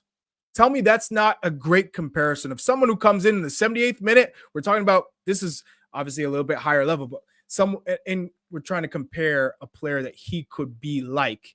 Come in the 78th minute against an Argentina, right? They need 2 goals. He scores in the 83rd and 90 plus 90. I think it was 11 minutes into the added time, and to make it 2-2. But he came in from Memphis Depay. Think about the difference between those 2 players, and a Balogun versus an Agyemang, or even a Pepe versus an Agyemang. The difference between the players, but he's such a change of pace and tough to deal with, and has the range kind of like about Weghorst, that maybe that's the comparison I'm trying to give you when we're thinking about different types of player profiles. Look, for me, if he makes this team a year from now, it's to be a 15, 20-minute guy at the end of a game that suits what his quality. Yes. That's who he is for me. He's not a starter on this team. And I think that's what Pochettino's trying to figure out. 100%. So let's get our special guest, Paul Tenorio, who was there live on the scene, got to see the reactions post-game. Paul, tell me I'm wrong. Haiti was an incredible opponent, the best I've ever seen Haiti play. Organized, well-balanced, caused some problems. How did the crowd feel about this game, and how did Pochettino seem to feel about this game? Yeah, I think Pochettino was relatively pleased with getting the result and winning the group and getting out of there. It was kind of mission accomplished. Certainly, I think he felt like they should have been a little bit more aggressive for longer stretches of the game. They didn't take their chances as well as they could have, and he brought that up. He felt like they should have had more goals. They should have been a little bit more attack-minded. And yeah, I thought the crowd was relatively into it, considering that there were some stretches of the game where I think the U.S. was just kind of content to pass the ball around, kind of look for the perfect pass instead of being a little bit more aggressive. But I thought, 20 minutes into the second half, Chris Richards started to play some forward-looking passes. They started to get a little bit more vertical. And that's what changed the game a little bit and allowed the U.S. to play a little bit more aggressively. Paul, go ahead, Tony. Good. Yeah, when you look at this, we said at halftime, Paul, and I know you're going to have to run here quickly to get some players, but they needed to pick up the pace of the game, and it looked like that was the message at halftime. Yeah, I think so. I think it was like, look, let's take some chances here. Let's not be so conservative. Go get the win. And, it took a while even in the second half, though. They were still kind of looking for the perfect pass. They were playing out wide a lot to the fullbacks again. And, that's kind of the easy space. Haiti was staying compact. They had their lines. They were looking tight centrally. And the players were showing. They were looking for the ball centrally. Like Malik Tillman, there were a couple times he was in the pocket and he was there. You have to trust that if you're going to play a good player like Malik Tillman in those spaces, he's going to be able to deal with the defenders around him. If there has to be that level of trust. Luca De La Torre, too, was looking for that ball. It wasn't coming enough. And then finally you saw, I think, a lot more of the U.S. players saying, okay, if you're not comfortable playing me to my feet in the pockets, I'm going to start opening my body up and looking for that little ball chipped in over the top. And I think that's, Chris Richards played a ball in defeat a couple times, played a couple balls over the top, and that started to open things up. But maybe some lessons there for some of the U.S. players. I don't think it's going to be the same type of game, though, in the knockouts against Costa Rica or Mexico. I think you're going to need to be a little bit more aggressive from the jump in that game. Paul, very mindful of your time. Thank you for joining us and giving us some insight since you're live. Go interview those players. See who's feeling that result. Who's 3 wins, 3 games. Is that good? The last 2, maybe not as a good of a feeling as they had after that first game. But hey, on to the knockout rounds. Hey, the boys got a day off, I think, tomorrow. So I think that's why everyone showered so quickly and ready to get through the mix zone. That well-deserved day off after the big stage. Hey, I've been there before. No doubt. I appreciate you Thanks, guys brother. having me on. It's good to see you guys. See you, man. Yeah, good to see you, Paul. Yeah, it feels like Pochettino is also aware that this is a team. Even if 4 changes are made, that you have a convincing win. Maybe not like we saw against Trinidad in the first game, but more along the lines of we got a couple goals. We've created a lot of chances. We didn't concede too many plays in our own defensive area, and it feels like we gave them chances. We allowed them to stay close, and because they're not a Mexico, forget the Frances, the Germanys, the Brazils, the Argentinas, the Colombias of the world. They're not even a Canada or a Mexico, and we create enough chances. You give that many chances to top teams, the game looks completely different. So Yeah. I think he's cognizant of the fact that, okay, we've got 3 wins out of 3 games, but this was not a good performance. Yeah, I mean, Paul said it, right? And we talked about it. It's like mission accomplished, right? You went there, you wanted to finish first in the group, you get yourself a win, and now you get a day off, and you sit tonight and you watch your next opponent, right? Are there things to correct? Yeah, there's been things the entire tournament. Maybe I live in a different space where in my head I'm talking about where I don't want to say I lowered the expectations. I kind of know the expectations from seeing all of these guys week to week and then putting them all together for a tournament like this. I look at improvement in some guys, and I'm trying to figure out. I'm trying to get in Mauricio Pochettino's head on where he's going with some of these players, because I still don't know that we've had leading into this a clear idea of what kind of players Pochettino likes, what he's asking from his players. We're starting to see some trends like this building out of the back with 3. And it's been the right-sided guy that's been the third guy in just about every game that we've done this. Again, this might change when Dest is available, or does he play higher up the field? But we're starting to see how he wants to play and how he's building this group. And he's not afraid to go to a 4-4-2. I think that's 2 games out of the 3 that he went to that in the end. So we're starting to see some trends from Pochettino. But again, the roster has to be filled out. And no, for the Euro snobs, it's not going to be all European-based players. They're not all better than every guy that's here. Someone's going to make the roster. Somebody's going to be hot at some point. And unfortunately, somebody's going to be hurt when this roster comes out, right? So he's got to get an idea of all of these guys. And I think this is probably a pretty important – in the end, I think we're going to look at this as a pretty important step for Mauricio Pochettino in building this team this month right here. So, even with all the crap that's gone on. Of the 4 new changes, who made the biggest impact? So those were, I guess that's pretty easy because it was Tolkien, Adams, Aronson, and Sullivan. So let's go with Tolkien, Aronson, and Sullivan. 3, I guess, unproven guys here under Pochettino. Which of the Charlie, 3? I don't know that any of them really. Now, so ask me the question again, so I answer it properly.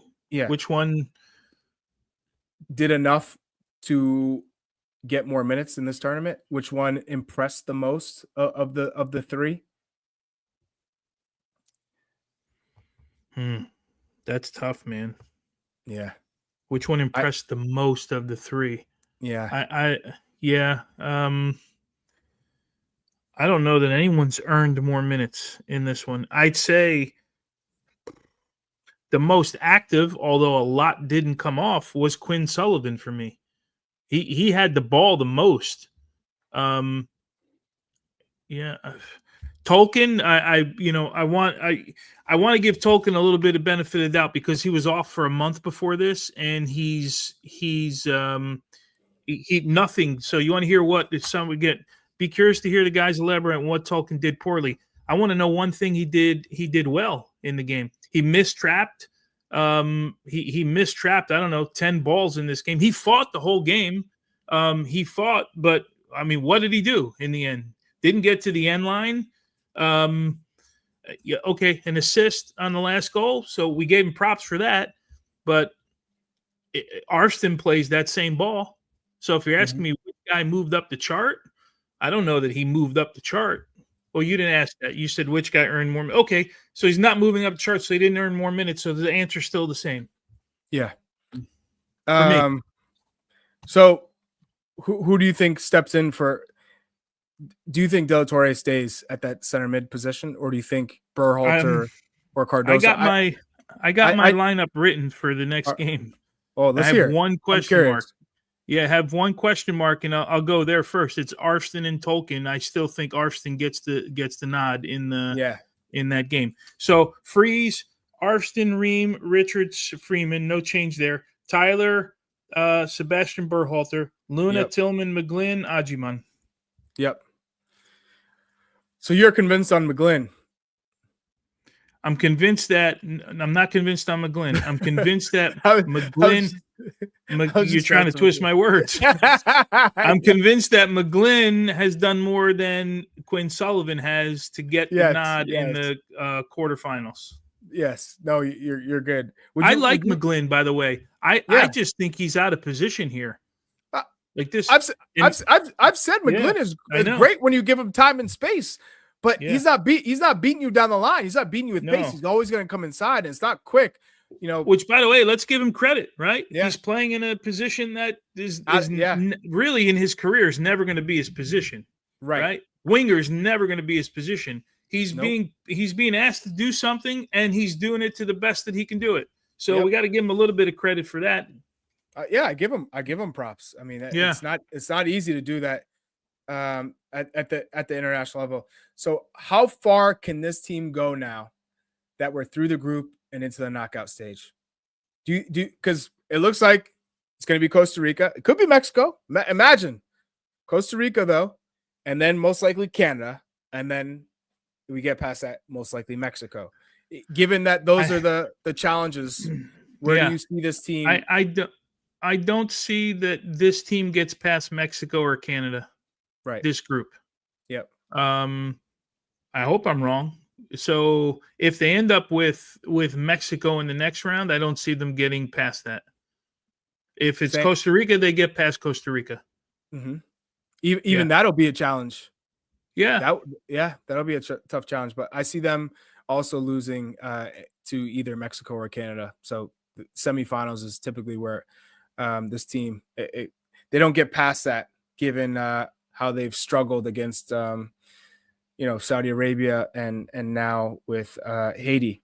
This one was really surprising. I thought Saudi Arabia was going to be the toughest test of the three because they just sat back. They made it defensive. I thought they'd be a little bit more adventurous going forward. They weren't. But here, Haiti outplayed us in some ways. I see this comment. You can't be that definite against Costa Rica. No, I'm not definite about anything with this group, but so there is no definite in the game ever, no matter what. I'm not definite about it, but the question is, I still think they get by Costa Rica. I think they could too, but it's going to be tight. It might even have to go into extra time and pens to get through Costa Rica. They could lose to Costa Rica too. I just think that they go by.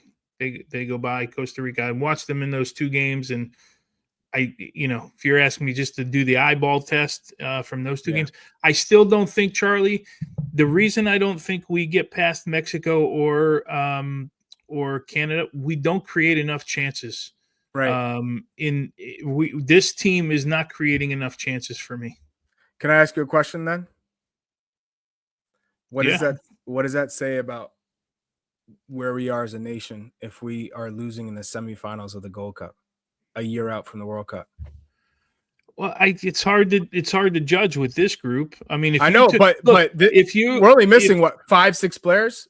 I know they're big players, but so we're missing half the team, right? Starters. Yeah.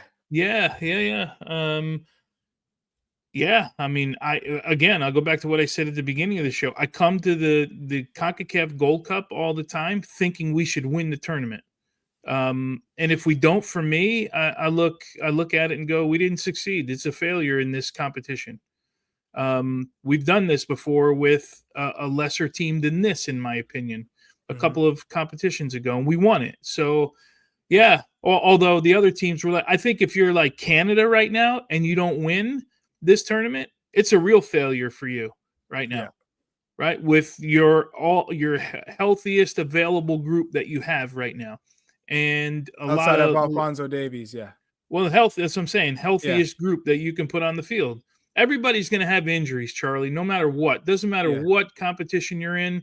There's nobody that comes through this without injuries. By the way, Eustachio's not starting in this team anymore, in this Canadian team. Bombito will be a starter, but Eustachio's not starting in this group anymore. But you're telling me that if Canada doesn't win this tournament, that there's anything good for them coming out of it? No. If we were with our strongest team, there'd be one mission and one mission only. I wish we were. We're just not. But I just don't think this group creates enough chances. They don't, because there's no 1v1 players. Okay, yeah. Christian beats players 1v1. Tim Weah beats players 1v1. Yeah, Anthony Robinson, he might not beat you 1v1. He'll try, but he definitely will get in behind and then force you out of position, which then he uses his pace extremely well. Yunus Musa can beat you one-on-one. Balogun can beat you one-on-one, although that's not his strength, but he's not afraid to take you one-on-one, maybe then pass move or create an inch for a shot. But we're missing a lot of our players to take advantage of those opportunities. So given that, it'll be an interesting way to see how this tournament pans out. I'm probably most concerned about the goalkeeper position, Tony. We're talking about players not here, not available. We have all the goalkeepers that we possibly could have, and it's still shaky as hell. So that's that. But everybody on YouTube, everybody on the Galazzo Network, thanks for following along. This is the live watch along show. The U.S. finished the group stage phase undefeated, 3 matches, 3 wins. They just beat Haiti 2-1 tonight. Appreciate you all tuning in. Be ready for the knockout round. We'll be back. See you soon. Tony, all the best. Much love. See you Tuesday. The Nash Showdown.